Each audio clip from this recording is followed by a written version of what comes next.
فرمائے آپ کے کام میں، اور امید ہے کہ آواز بھی صحیح آ رہی ہوگی۔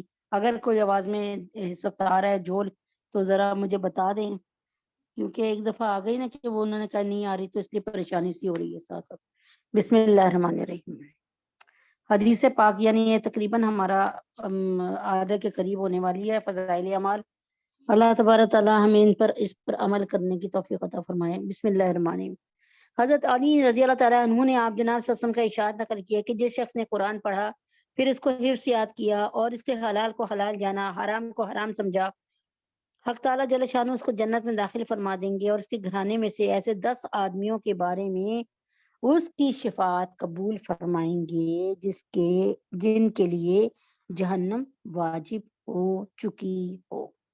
یعنی جن کے لیے اللہ نے آرڈر کر دیا نا کہ یہ تو جہنمی ہے، تو اللہ تبارک تعالیٰ جن کے لیے اللہ تعالیٰ نے آرڈر کر دیا نا یہ جہنمی ہے، لیکن اللہ تبارک تعالیٰ اس کے لیے بھی الحمدللہ رب العالمین، اللہ تبارک تعالیٰ اس کو بھی اللہ تبارک تعالیٰ جو اللہ تعالیٰ اس عمل کی وجہ سے اس کو بھی جو ہے اللہ تبارک تعالیٰ قبول اور منظور فرمائیں گے۔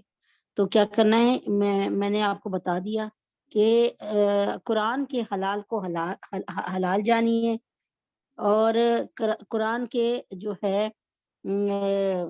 قرآن کے حرام کو حرام جانیے۔ قرآن نے حرام کیا کیا؟ قرآن نے سود کو حرام کیا۔ قرآن نے کس چیز کو حرام کیا؟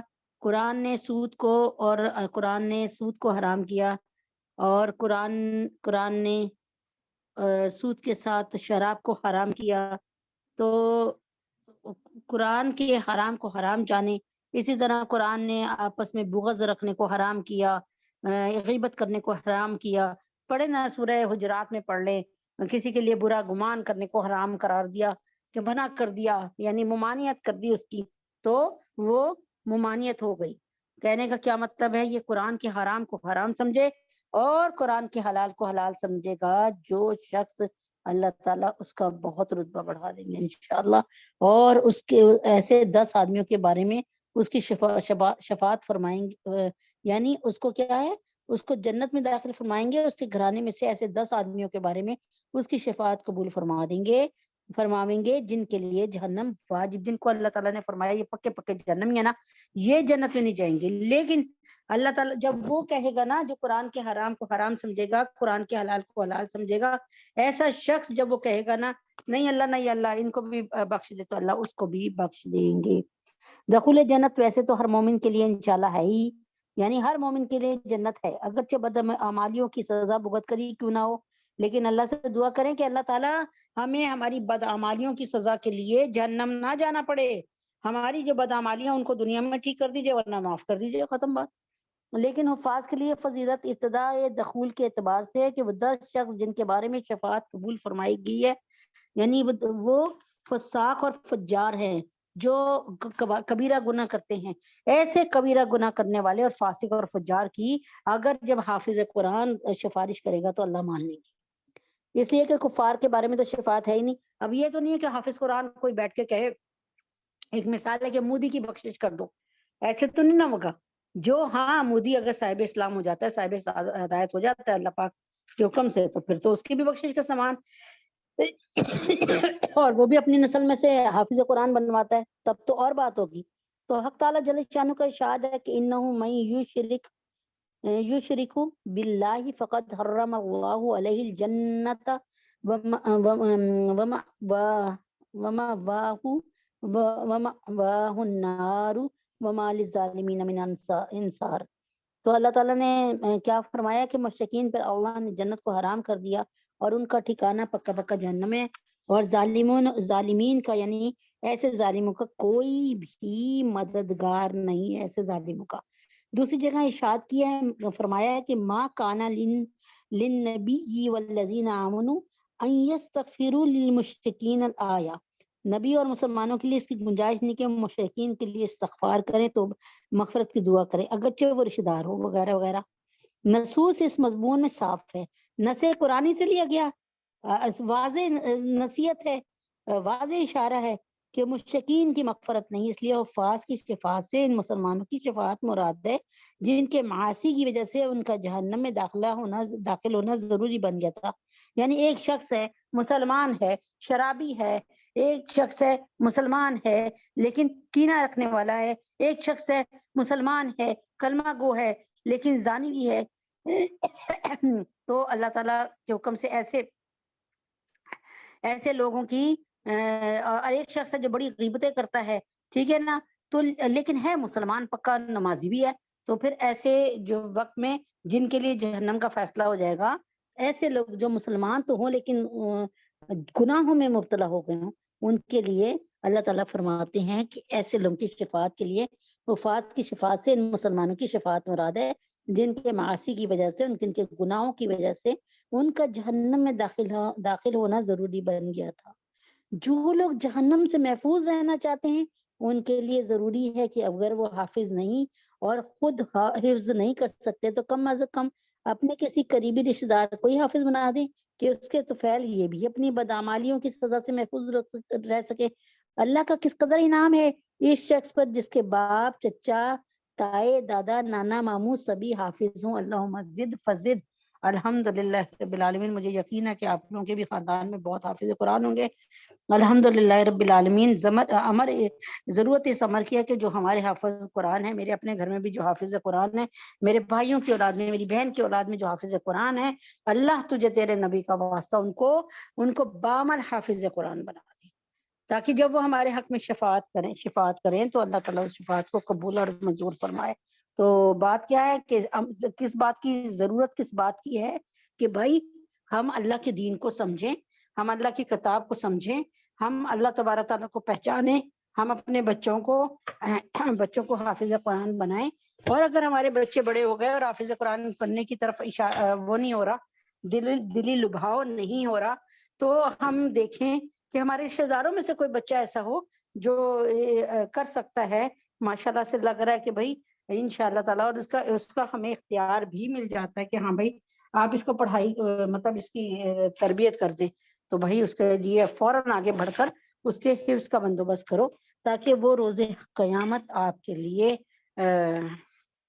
آپ کا جو ہے وہ سفارش کرنے والا بن جائے۔ امید ہے کہ آپ کو بات سمجھ آ گئی ہوگی انشاءاللہ۔ اللہم صلی علی محمد وعلی آل محمد کما صلیت علی ابراہیم وعلی آل ابراہیم انک حمید مجید۔ اللہم بارک علی محمد وعلی آل محمد کما بارکت علی ابراہیم وعلی آل ابراہیم انک حمید مجید۔ نماز کے 100 اہم مسائل ہیں، لیکن عورتوں کے لیے اس میں سے تقریباً 10 15 20 کم ہیں، اور یہ مردوں کے بھی ہیں۔ اس میں تقریباً 80 مسائل ایسے ہیں، اگر عورتیں اس کو سمجھ لیں تو عورتیں اسے سمجھ لیں تو انشاءاللہ العزیز نماز کی عالمہ بن جائیں گی، اور اگر عمل بھی کریں گی تو پھر ہی عالمہ بنیں گی نا، سمجھ لیں، عمل کریں اور دوسروں کو بھی سکھائیں۔ ایسا شخص جس کو یہ پتا ہو کہ نماز پڑھنی ہے اور وہ یہ جانتا ہو اور وہ نماز نہ پڑھتا ہو، تو اس کا مطلب یہ ہے کہ وہ نماز پڑھنی ہے، اس کی انفارمیشن، اس کی معلومات تو ہے اس کو، لیکن وہ نماز پڑھتا نہ ہو۔ یعنی نماز پڑھنے کی تو پتہ ہے کہ نماز پڑھنا چاہیے، یہ معلومات ہیں۔ جیسے ایک شخص ہے، اس کو پتہ ہو کہ قرآن کا حکم ہے کہ زکوٰۃ دو، لیکن زکوٰۃ نہیں دے رہا، کہہ رہا ہے میں نہیں دیتا یار، میری پیسے کم ہو جائیں گے، تو حالانکہ زکوٰۃ سے تو مال بڑھتا ہے، زکوٰۃ سے تو مال پاکیزہ ہوتا ہے، ٹھیک ہے، لیکن اب اس کا کنسپٹ ہے، لوگ اپنے اپنے ذہن کے مالک ہوتے ہیں، اور ظاہر ہے اپنے اپنے ذہن کے مالک ہوتے ہیں، تو پھر تو ظاہر ہے اس طرح تو نہیں ہے نا کہ ایک بندے کو پتا ہو، تو یعنی ہر شخص اپنی سوچ کا مالک ہوتا ہے، اور جو وہ بہتر سمجھتا ہے وہ سوچتا ہے۔ تو بہرحال امید ہے کہ سمجھ آ گئے ہوں گی آپ کو میری بات، کہ بھائی ہم نیک عمل کرتے رہیں، اور ہمیں صرف انفارمیشن یا معلومات نہیں رکھنی، جو قرآن کے احکامات آ رہے ہیں ان کی معلومات کے ساتھ اس پہ عمل بھی کرنا ہے، بس اتنی سی بات، ورنہ کیا ہے جسٹ معلومات ہیں، عمل نہیں ہے، ٹھیک ہے۔ اب نماز کے جو میں نے بتایا تھا، سب سے پہلے فرائض، نماز کے فرائض 13 ہیں، ان کو 2 ٹکڑوں میں کرتے ہیں۔ پہلا ٹکڑا ہے جس میں 7 ہیں، اور یہ اس کو ہم کہتے ہیں، ان فرائض نماز کو شرائط نماز کہتے ہیں، یعنی یہ 7 چیزیں تمہارے اندر ہونی چاہیے کہ تم کیا، سب سے پہلے کہ بدن پاک ہو, کپڑوں کا پاک ہو, کپڑے پاک ہو, جگہ پاک ہو, سطر کا چھپانا, یعنی مردوں کو ناف سے گھٹنوں تک اور عورتوں کو سوائے چہرے اور ہتھیلیوں اور قدموں کے تمام بدن کا ڈھانپنا, نماز کا وقت ہونا, قبلہ رخ ہونا, نیت کرنا.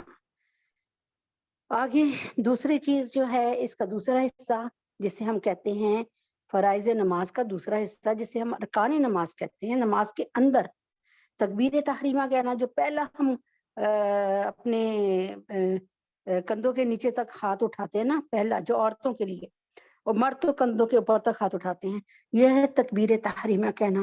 قیام کرنا یعنی کھڑے ہونا سیدھا, قرات کرنا. قرات دو چیزوں سے مل کے بنتی ہے, ایک الحمد شریف سے, الحمد شریف تو کمپلسری ہے, اور باقی قرآن میں سے جہاں سے مرضی ایک کوئی سورت لے لیں, یا ایک بڑی آیت لے لیں, یا تین چھوٹی آیتیں لے لیں. یہ آپس میں جب قرآن یہ سورہ فاتحہ کے ساتھ ملیں گی تو الحمدللہ رب العالمین یہ قرات کہلائے گی. رکوع کرنا, دونوں سجدے کرنا, اور قاعدہ اخیرہ میں تشہد کی مقدار بیٹھنا. دوسرا ہے کل واجبات. واجبات 14 ہیں, جن میں سے قیام کی واجبات یہ ہیں کہ فرض نمازوں کی پہلی 2 رکعتوں کو قرات کے لیے مقرر کرنا, الحمد شریف بھی پڑھنا, اور کوئی باقی قرآن میں سے بھی کہیں سے ایک کوئی سورت یا ایک بڑی آیت یا 3 چھوٹی آیتیں پڑھنا. فرض نمازوں کی تیسری اور چوتھی رکعت کے علاوہ تمام نمازوں کی ہر رکعت میں سورہ فاتحہ کا پڑھنا کمپلسری ہے. فرض نماز کی تیسری اور چوتھی رکعت کے علاوہ تمام نمازوں کی ہر رکعت میں سورہ فاتحہ کے بعد کوئی سورت یا ایک بڑی آیت یا 3 چھوٹی آیتوں کا پڑھنا. سورہ فاتحہ کو ہمیشہ قرات سے پہلے پڑھنا, یعنی کون سی سورہ فاتحہ کو باقی قرآن سے پہلے پڑھنا, کیونکہ سورہ فاتحہ ام الکتاب ہے, ام القرآن ہے, قرآن کی ماں ہے, یہ کتاب کی ماں ہے. ٹھیک ہے. آگے قومہ اور جلسہ واجبات, قومے اور جلسہ میں واجبات. قومہ اور جلسہ کیا ہے نماز کے اندر, یہ واجب ہے. قومہ کرنا یعنی رکوع سے بالکل سیدھا اٹھ کر سیدھا کھڑا ہو جانا, جس میں آپ کہتے ہیں سمیع اللہ لمن حمدہ ربنا لک الحمد. جلسہ کرنا یعنی دونوں سجدوں کے درمیان میں سیدھا بیٹھ جانا. ٹھیک ہے, 2 چیزیں سمجھ آ گئی ہیں آپ کو اس بات کی. تیسری چیز ہے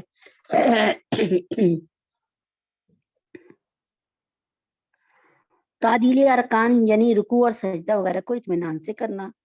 ترتیب یعنی قرات اور رکوع میں سجدوں میں اور رکعتوں میں ترتیب, یہ نہیں کہ پہلے جی رکوع کر رہے ہیں پھر سجدہ کر لیتے ہیں, یا پہلے آپ سجدہ کر لیں پھر رکوع کریں اور پھر بعد میں قرات کریں, ایسے نہیں. جو اللہ تعالیٰ نے جس طرح اسٹیپ بتائے ویسے ہی کرنا.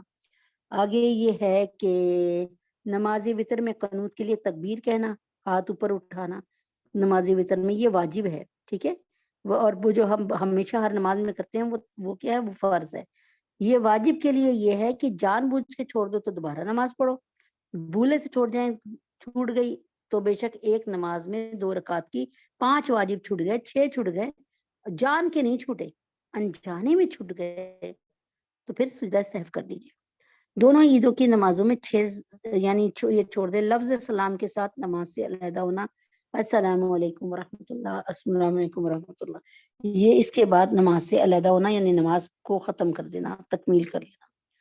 آگے نماز کی کل سنتیں 21 ہیں. سب سے پہلے تکبیر کے متعلق, تکبیر تحریمہ کہنے سے پہلے دونوں ہاتھ جو ہیں عورتیں اپنے میں نے آپ کو بتایا نا کہ آپ اپنے کندھوں کے نیچے یعنی اپنی چھاتیوں کے ساتھ ملا کر اٹھا لیں گی. ٹھیک ہے, کہ دائیں ہاتھ دائیں چھاتی سے انگوٹھا مل رہا ہو, انگوٹھا جو ہے نا وہ چھو رہا ہو, اور بائیں ہاتھ کا بائیں انگوٹھا بائیں چھاتی سے مل رہا ہو, ایسے آپ نے اپنے ہاتھوں کو اٹھانا ہے. تو اور اس کے بعد تکبیر کہتے ہوئے سر کو نہ جھکانا, تکبیر کہتے ہوئے کبھی سر نہ جھکائیں. امام کا تکبیر تحریمہ اور ایک رکن سے دوسرے رکن, اچھا یہ چھوڑ دیں. آگے ہے قیام کے متعلق, دائیں ہاتھ کو بائیں ہاتھ پر جو ہے آپ نے کہا جب آپ اپنی جو ہے سینے پہ ہاتھ رکھیں گی تو پھر کیا کریں گی, آپ جو ہے آپ اپنے سینے پہ ہاتھ رکھیں گی تو آپ نے پہلے الٹا ہاتھ رکھنا ہے اور اس پر سیدھا ہاتھ, سیدھا دایاں ہاتھ جو ہے اس کو پریفرنس ہے, وہ اس کو اللہ تعالیٰ نے فوقیت دی ہے. تو دائیں ہاتھ کو بائیں ہاتھ پر رکھنا اور بالکل ہاتھ کو ہاتھ پہ رکھ لینا، یعنی یوں کہ آپ کے جو بائیں ہاتھ کی انگلیاں ہیں نا وہ دائیں ہاتھ کے بالکل اس طرف آئیں جہاں ہتھیلی ختم ہوتی ہے، اور پھر دایاں ہاتھ کی انگلیاں جو ہیں وہ بائیں ہاتھ کی جہاں ہتھیلی ختم ہوتی ہے پوری ایک ہاتھ کے دوسرا ہاتھ رکھ لے. ٹھیک ہے نا. سنا یعنی سنا پڑھنا. سنا آپ کو پتہ ہے سنا یعنی کیا کہتے ہیں، سبحانک اللہم وبحمدک وتبارک اسمک وتعالی جدک ولا الہ غیرک. تعوذ یعنی اعوذ باللہ آخر تک پڑھنا. ٹھیک ہے. بسم اللہ الرحمن الرحیم پڑھنا، پہلے اعوذ باللہ من الشیطان الرجیم پڑھنا. یہ بھی اگر آپ بھول جاتے ہیں تو کوئی بات نہیں ہے، آپ کی نماز ہو گئی، لیکن یاد رکھیں کہ اگر آپ جان بوجھ کے کہیں گے نہیں یار ہماری نماز اتنی بڑی ہو جائے گی، یہ بھی چھوڑ دیتے ہیں یہ بھی چھوڑ دیتے ہیں، تو پھر یاد رکھیں نبی پاک صلی اللہ علیہ وسلم نے سے جب آپ لوگ کہیں گی یا میں کہوں گی شفاعت کر دیں، تو اللہ کے نبی نے فرمایا کہ میری اپنی نماز میں تو میری سنتوں کو ذبح کرتی رہی تو پھر بڑا مشکل اور ٹیڑھا سوال، مطلب بڑا مشکل اور بڑا ٹیڑھا وقت ہوگا. اچھا جی، بسم اللہ الرحمن الرحیم پڑھنا. فرض کی تیسری اور چوتھی رکعت میں سورہ فاتحہ کا پڑھنا. یعنی ہمیشہ میں نے آپ کو یہ بتایا نا، فرض میں ہم نے یہی بتایا تھا نا واجب میں کہ تیسری اور چوتھی رکعت میں، فرض کی تیسری اور چوتھی رکعت میں جو ہے وہ یعنی اس کے علاوہ باقی سب میں سورہ فاتحہ کا بھی پڑھنا اور سورت ملانا بھی، لیکن اس یہاں پر ذکر تیسری اور چوتھی کا نہیں آیا. تو تیسری فرض نماز جو ہے نا اللہ نے اس کو بہت ہلکا کر دیا، کیونکہ وہ کمپلسری ہے نا، وہ فرض ہے، اس وجہ سے کہ اللہ نے اس کے لیے آسانی پیدا کر لی تاکہ ہر شخص آسانی سے فرض پڑھ سکے. فرض کی تیسری اور چوتھی رکعت میں سورہ فاتحہ کا جو پڑھنا ہے نا، اگر ہم کہتے ہیں ہم نے نہیں پڑھنی تب بھی نماز ہو جائے گی، جان کے کہتے ہیں نہیں پڑھنی تب بھی نماز ہو جائے گی، بھولے سے ہو گئی تو پھر تو بھولے سے ہو گئی تب بھی ہو گئی. لیکن یاد رکھیں کہ اس کو اپنا معمول نہ بنائیے، بلکہ اس کو پڑھ لیا کریں. اگر نہیں پڑھی، بھول گئے یا آج دل نہیں کر رہا، چلو نہیں پڑھی تو تھوڑی دیر کے لیے کھڑے رہیں اور پھر رکوع اور سجود کر لیں، لیکن کوشش کریں اس کو اپنا عمل نہ بنائیں. آمین کہنا. سنا تعوذ یعنی اعوذ باللہ من الشیطان الرجیم. سنا اعوذ باللہ من الشیطان الرجیم، بسم اللہ الرحمن الرحیم. آمین سب کو آہستہ آہستہ پڑھنا، دل میں پڑھنا. ٹھیک ہے نا. یہ آپ کو پتہ نا امام صاحب اگر جہری بھی پڑھ رہے ہیں لیکن آپ نے اپنے دل میں پڑھنا.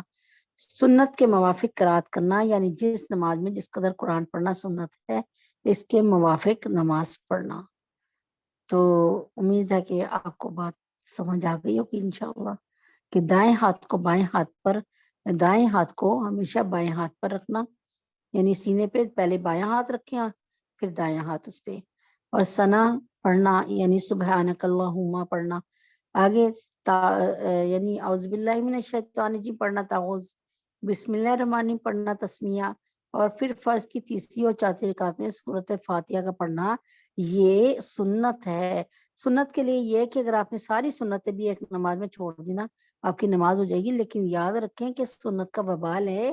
یہ وبال کا مطلب یہ کہ ہمیں کیا کہتے ہیں کفارہ، مطلب ہمیں یعنی دیکھیں نا سنت چھوڑنے پر آپ کو پتہ ہے نا، میں نے جو پڑھا تھا مجھے یاد ہے کہ جس نے جان بوجھ کر جس نے آپ جناب صلی اللہ علیہ وسلم کی سنتوں کو ذبح کیا تو پھر اس کی پتہ نہیں لکھا تھا قبیلے سے یا برادری سے پتہ نہیں یا اس کی قوم سے، اس سنت کو ہمیشہ سے کے لیے ہٹا کر ایک بدعت کو رائج کر دیا جائے گا. یہ پوری سے حدیث جو ہے پورے سے جو ہے میں انشاءاللہ تعالی بیان کروں گی، ہو سکا اگر مجھے مل جائے آرام سے. ویسے میں نے یہ پڑھا ہے الحمدللہ. آمین کہنا، اور یہ بھی آمین کہنا بھی سنت ہے، کہیں تو کہیں، نہ کہیں نہ کہیں نماز ہو جائے گی. ثنا تعوذ بسم اللہ آمین سب کو آہستہ پڑھنا، یعنی آہستہ پڑھنا یہ سنت عمل ہے. سنت کے اچھا یہ میں بتا دیا، سنت کے موافق قرات کرنا یعنی جس نماز میں جس قدر قرآن پڑھنا سنت ہے اس کے موافق پڑھنا، اس سے زیادہ نہ پڑھیں، مطلب جتنی مطلب یہ جیسا عمل آپ نے آپ جناب صلی اللہ علیہ وسلم کا دیکھا، صحابہ کا دیکھا، اس کو کرنا ہے. اعوذ باللہ من الشیطان الرجیم، بسم اللہ الرحمن الرحیم. 22واں پارہ سورۃ الاحزاب، اور سورۃ الاحزاب کی 22ویں پارے میں نا جو 22واں پارہ کا شروع کیا ہے تو سورہ احزاب کی آیت نمبر ہے اللہ تبارک تعالیٰ کے حکم سے 31 اور 32 پڑھیں گے آج انشاءاللہ. اعوذ باللہ من الشیطان الرجیم بسم اللہ الرحمن الرحیم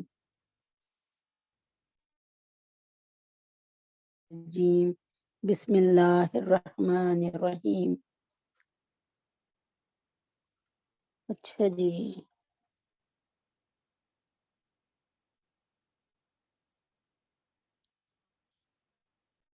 یہاں سے ہم سورہ احزاب سے شروع کرتے ہیں 22واں پارے کا. وَمَن یقنت، یہاں سے شروع ہوتا ہے نا 22واں پارہ. وَمَن یقنت، اور جو اطاعت کرے، ٹھیک ہے. من کنہ، تم میں سے، اے نبی کی بیویوں، تم میں سے جو اطاعت کرے یعنی کہنا مان جائے، قناعت کر لے. یہاں پہ قناعت کرنے کو بھی لکھ سکتے ہیں، لیکن بہرحال یہاں پہ اطاعت سے اطاعت ہے.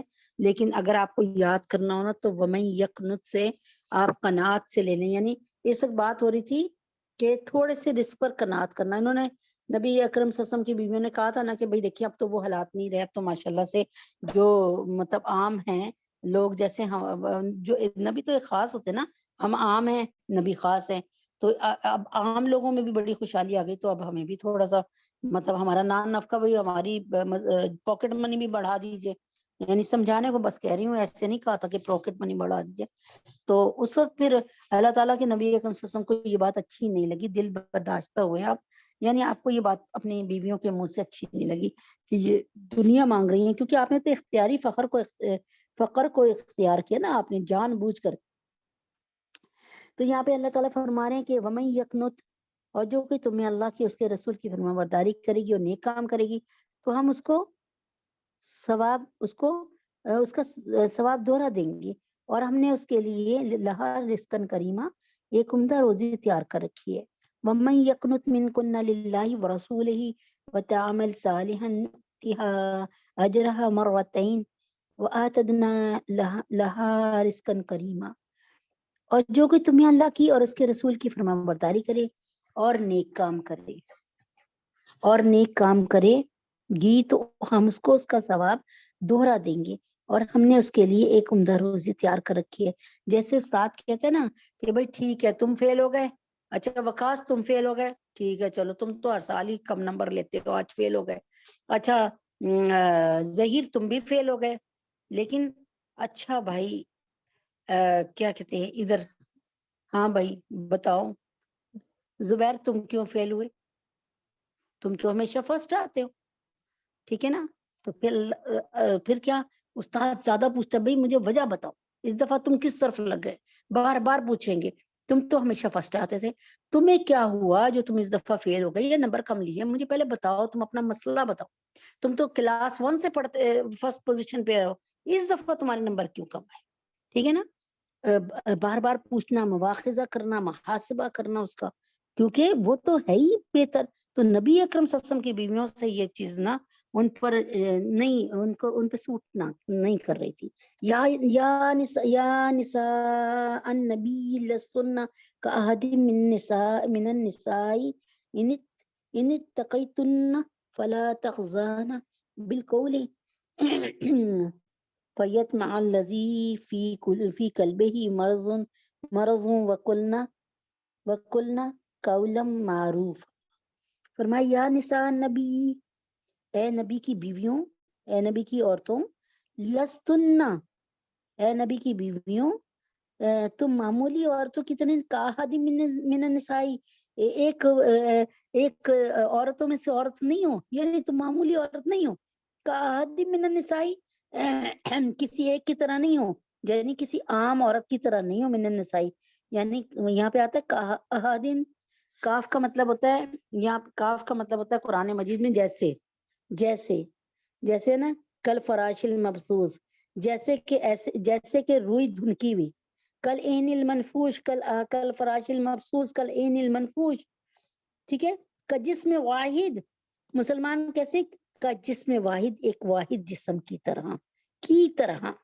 تو یہاں پہ بھی کاحد من النساء، تم عام عورتوں کی طرح کوئی عورت نہیں ہو. ان اتقیتن اگر تم پرہیزگاری متقی ہو جاؤ. فلا تخزانا تو ملامت نہ کرو. تم پرہیزگاری کرو تو ملامت نہ کرو بالقولی یعنی گفتگو میں. یعنی کیا مطلب ہے کہ اللہ تعالیٰ فرما رہے اے نبی کی بیویوں تم معمولی عورتوں کی طرح نہیں ہو. اگر تم تقوی اختیار کرو تو تم نامحرم مرد سے بولنے میں جبکہ بضرورت بولنا پڑے یعنی ایسے نہیں ہے کہ آپ ہر ایک کسی سے بولیں. کسی غیر محرم سے بولنا پڑے تو کیا کرو, بضرورت بولنا پڑے تو نزاکت یعنی میں نے آپ کو کل بتایا تھا نا, سنیے جیسے عورتیں جاتی ہیں اس پہ شاپنگ سینٹر پہ مال میں, اور یہ کیا نام ہے مجھے تو اتنے کوئی, یہ پیکیجز مال ہے اور ایمپوریم ہے اور اس طرح کے, تو عورتیں آپ دیکھا کریں کیسے بول رہی تھیں, سنیں بات سنیں ایسی کر لیں, اچھا یہ دیکھیں نا آپ یہ تو دکھائے نا. تو ہم کس قدر اللہ معاف کرے اللہ کے قانون کو توڑ رہے ہوتے ہیں, بے پردہ جا رہے ہوتے ہیں, لپسٹک وغیرہ لگائی ہوتی ہے, سج کے بن کے جاتے ہیں, پرفیومز لگائے ہوتے ہیں, اور اس کے بعد کیا کر رہے ہوتے ہیں, بڑے ہی پیار سے اور بڑے ہی بہت ہی اعلیٰ اس میں بول رہے ہوتے ہیں, کیا کہتے ہیں, نرم لہجے میں. تو اللہ تعالیٰ فرماتے ہیں یہاں پہ کہ نبی پاک صلی اللہ علیہ وسلم کی بیویوں کو سنا کر یہ ہمیں بھی سنا رہے ہیں کہ دیکھو جبکہ بضرورت کبھی مردوں سے بولنا پڑے تو نزاکت مت کرو اس سے. ایسے شخص کو تباً خیال فاسد پیدا ہونے لگتا ہے. کیا ہوتا ہے, فیت مع الذی فی قلبہ, تو اس کے دل میں یہ طمع ہو جاتی ہے کہ میں اس عورت سے تعلق بڑھاؤں, راہ و رسم بڑھاؤں. تو فی قلبہ مرض, پھر کیا ہوتا ہے اس کے دل میں, جس کے دل میں پھر اس کی خرابی آ جاتی ہے. وَقُلْنَا قَوْلًا مَعْرُوفًا, اور بس کیا کرو قاعدے کے موافق بات کرو, یعنی ٹو دا پوائنٹ بات کرو, ٹھیک ہے نا. آپ کے گھر میں کوئی آیا مالی, آپ نے کام کروانا ہے, آپ نے اس نے کہا دروازہ کھولیں, دروازہ کھول دیں. ہاں بھئی یہ کر لو, نیچے نظر رکھیں, بھئی یہ کیاری کو صاف کرو, یہاں سے یہ گند اٹھاؤ, ذرا اس کوڑے کو اٹھا کر پھینکو, اور یہ والا پودا لگا دو, یہ کہہ کر اس کو یہ اس جگہ لگانا ہے, بھائی ختم بات. اپنے تھوڑی دیر بعد جا کر دیکھیں اس نے صحیح طریقے سے کر دیا, نہیں کرا, نظروں کو نیچے رکھو, بھائی یہ آپ نے صحیح نہیں کیا, اس کو صحیح کر لو, ختم بات. یعنی ایسے روڈ, ایسے رف, ایسے روکھے لہجے میں بولیں, روڈ نہیں میں کہہ رہی, روکھے لہجے میں. روکھے یعنی ایک ہوتا ہے نا جس میں کوئی جیسے آپ لوگ اپنے بچوں سے کوئی کام کروانا چاہتی ہیں تو کہتی ہے بہت میرا پیارا بیٹا ہے, میرا اچھا بیٹا ہے, چل میرا بچہ, ایسے کرتی ہے نا, یہ کام کرتے, ٹھیک ہے نا. تو بچوں سے تو ایسے ہی بولنا چاہیے, لیکن جو گھر میں غیر مرد آیا ہے اس سے بھائی یہ کہو کہ بھائی یہ کام ایسے کرنا ایسے کرنا, ختم بات, دیٹس آل. اس سے کوئی فالتو بات ہی نہیں. اگر وہ کچھ بات سنانا بھی چاہ رہا ہے تو کہو بھائی میں ٹھیک ہے, آپ میں اپنے میاں صاحب کو بھیجتی ہوں, ان سے بات کر لو, ختم بات. تو امید ہے کہ بات اللہ نے چاہا سمجھ آ گئی ہوگی, اس میں کوئی ایسی بات اور ہے نہیں. اور جو کوئی تم میں سے اللہ کی اور اس کے رسول کی فرما برداری کرے گی, نبی کی بیویوں سے کہا جا رہا ہے, اور نیک کام کرے گی تو ہم اس کو ثواب دوہرا دیں گے, یعنی تمہیں پھر دوہرا ثواب ملے گا. ہمیں 1% ملے گا نا, ایک مثال کے طور پہ اگر ہمیں 1 باغ ملے گا نا میاں کو راضی کرنے پہ, کہ ہم میاں سے اچھی طریقے سے بولتے ہیں, اس کی فرما برداری کرتے ہیں, تو ان کو کیا ملے گا, ان کو 2 باغ ملیں گے. اور اللہ سے کیا پتا, امید کہ ان کو 10 باغ مل جائے, ہمیں 1 ہی پہ اور ان کو 10 پہ, ٹھیک ہے. ظاہر ہے وہ نبی کی بیوی ہیں, ان کا اعلیٰ مقام ہے, وہ ہماری والدہ ہیں, اور ہم نے اس کے لیے ایک عمدہ روزی تیار کر رکھی ہے, رزقاً کریماً. دیکھیں میں نے آپ سے کہا تھا نا, وَأَعْتَدْنَا لَهَا رِزْقًا کریمًا, اس رزق کریم میں نے آپ کو پہلے بھی بتایا تھا, دوبارہ بتاتی ہوں کیونکہ عورتیں ذرا دیر سے آتی ہیں, اس وقت 5-6 عورتیں تھیں. رزقاً کریماً, اگر آپ نے کسی کو بھی دعا دینی ہے نا تو ایمان کے ساتھ رزق کریماً مانگے. اللہ تعالیٰ تمہیں ایمان دے اور رزقاً کریماً دے, رزق کریم رزق دے, ایسے اردو میں کہتے ہیں, رزقاً کریماً نہیں کہتے, تو کریم رزق دے. یہ کریم روزی میں کریم کا مطلب ہوتا ہے عزت والی, اور رزق پتہ کیا ہے, میں نے بتایا تھا آپ کی آنکھوں کا دیکھنا رزق ہے, آپ کے کانوں کا سننا رزق ہے, آپ کا معدے میں خوراک کا ہضم کر لینا بھی رزق ہے, آپ کے گردے آپ کے پیے ہوئے پانی کو آپ کے اس سے بنا کے جو ہے اس میں سے صحیح چیز کو لے لیتے ہیں اور باقی چیز جو ہوتی ہے ویسٹ ہو جاتی ہے، پیشاب نکال دیتے ہیں. یہ گردوں کا کام ہے، مثانوں کا کام ہے. تو یہ بھی اچھا کام کرنا، گردوں کا مثانے کا اچھا کام کرنا، یہ بھی ایک رزق ہے. اچھے بیٹے دینا، اچھی اولاد کا دینا، وہ بھی رزق ہے. اور اولاد نیک دے دینا، وہ بھی رزق ہے. اور اس کے بعد ہواؤں میں آکسیجن کا آ جانا، یہ بھی رزق ہے. اور اس کے بعد آپ کی دعاؤں کا قبول ہو جانا، یہ بھی رزق ہے. تو اس لیے رزقن کریمن کا لفظ استعمال ہوا ہے کہ یہ ایک بڑے کرائٹیریا ہے اس کا رزق. تو اس میں آپ جنت کا بھی، اگر جنت بھی اللہ تعالیٰ کے حکم سے رزقن کریمن میں آ جائے گی، تو یہ پھر اللہ تبارک تعالیٰ نے فرمایا اے نبی کی بیویوں تم معمولی عورتوں کی طرح نہیں ہو. اگر تم تقوی اختیار کرو تو تم نامحرم مرد سے بولنے میں جبکہ باضرورت بولنا پڑے نزاکت مت کرو.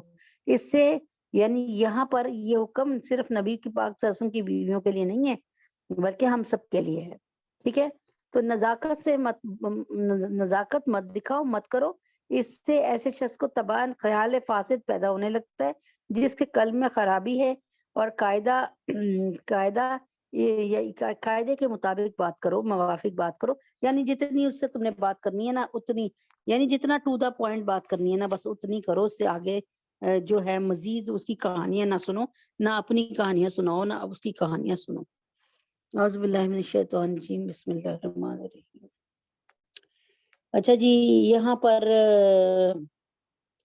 پہلی ہدایت یہ دی گئی ہے کہ تمہاری حیثیت اور مرتبہ عام عورتوں کی طرح نہیں ہے.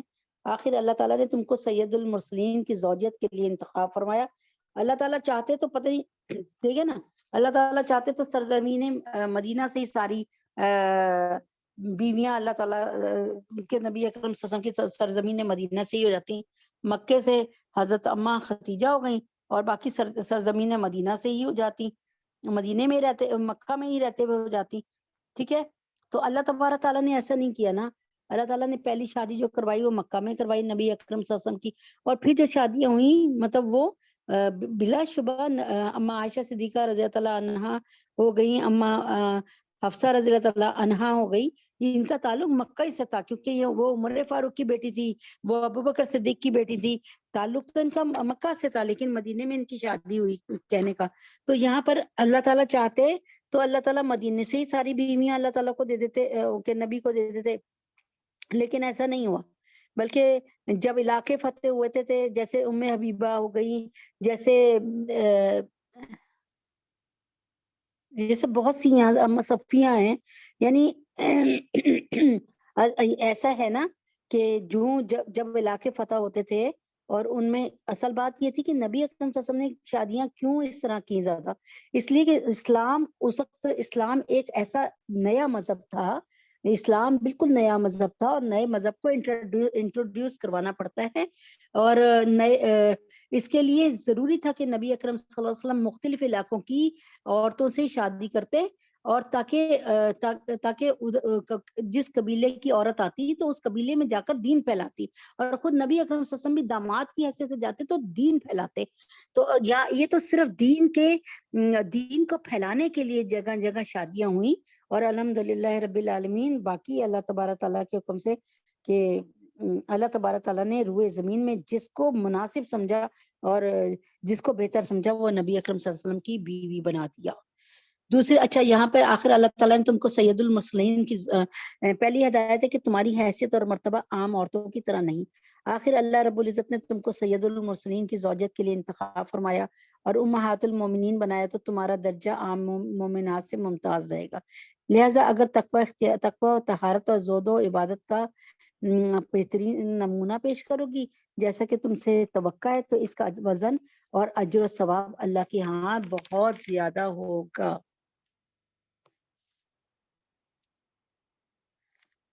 تو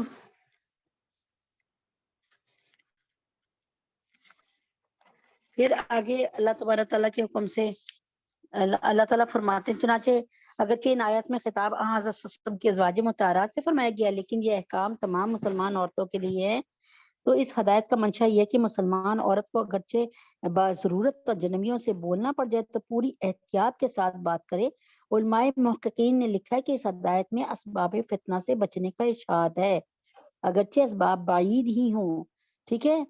خصوصاً عورتوں کے باب میں، عورتوں کے احکامات میں اسی بنا پر شریعت اسلام نے سب سے پہلے عورت کی اذان اور اقامت اور اس کی امامت کو ممنوع قرار دیا، کہ اور اس لیے کہ ظاہر ہے ان چیزوں میں نا سب عورت کی آواز بھی جائے گی، عورت کو مسجد بھی جانا پڑے گا، اس وجہ سے عورت کی اذان تاکہ اس کا پردہ رہے ختم نہیں ہے، ممنوع ہے، اقامت ممنوع ہے، اس کی امامت ممنوع قرار دیا، کس وجہ سے کہ عورت کا اس طرح پردہ نہیں رہے گا، اس وجہ سے عورت کا جہری نماز میں جہرن پڑھنا ممنوع قرار دیا، کہ عورت جو جہری نمازیں نا کچھ ہوتی ہے سری نمازیں، کچھ ہوتی ہے ظاہری نمازیں، جیسے مغرب کی نماز جو ہوتی ہے وہ جہری ہوتی ہے، اس طریقے سے فجر کی نماز بھی جہری ہوتی ہے، یعنی جو نمازیں میں انشاءاللہ تعالی یہ پوچھ لوں گی، میرے ذہن میں نا آ رہا ہے، اس کو تصدیق کر لوں گی جہری اور سری کا کون کون سی ہیں، ٹھیک ہے نا۔ تو عورت کا جو ہے نا جہری نماز میں بھی جہرن پڑھنا، یعنی جس نمازوں میں مرد بلند آواز سے پڑھتے نا، امام جو ہے وہ بلند آواز سے قرات کرتے ہیں نا، جیسے عشاء کی نماز میں، لیکن جب عورت پڑھے گی نا اپنی نماز، تو عورت جو ہے وہ دھیمے لہجے میں پڑھے گی، اتنے کہ بس اس کے کان سن سکے، اس کے ساتھ بھی جو عورت کھڑی ہو وہ بھی نہ سن سکے، ٹھیک ہے، اس کے کہ عورت کا پردہ رہے۔ عورت کا جہری نماز میں جہرن پڑھنا وہ بھی ممنوع قرار دیا گیا، عورت کا جہری نماز میں عورت کا حج میں آواز کے ساتھ لبیک کہنا وہ بھی منع کر دیا گیا، کہ جیسے مرد کہتے نا اللہ لبیک اللہم لبیک، ہم ہوائی جہاز میں تھے نا تو تھوڑی تھوڑی دیر بعد کچھ مرد جو ہے وہ شروع کر دیتے تھے لبیک اللہم لبیک لبیک لا شریک لک لبیک۔ اچھا اب ہم جو تھے نا، ہم اپنی جیسے وہ شروع کرتے تھے ہمیں بھی بھولا ہوا سبق یاد آ جاتا تھا، اور یہ بس یاد دلانا تھا کہ ہم اللہ کے لیے نکلے ہوئے، تو نعرہ مار لو کہ بھئی اللہ ہم تیری غلامی میں اب آ رہے ہیں، ہم تیرے فرما بردار ہو کے آ رہے ہیں۔ تو اس وقت بھی ہم اللہ کا شکر ہے، کار صاحب نے تربیت کی بھی تھی ہماری، تو اس وقت بھی اللہ کا لاکھ لاکھ شکر ہے کہ ہم اپنے دل میں پڑھتے تھے، بلند آواز سے ان کے ساتھ نہیں پڑھتے تھے۔ عورت کا حج میں آواز کے ساتھ لبیک کہنا ممنوع قرار دیا، منع فرما دیے گئے، جوان عورت کا نامحرم مرد کو محض سلام کرنا ناجائز قرار دیا گیا ہے۔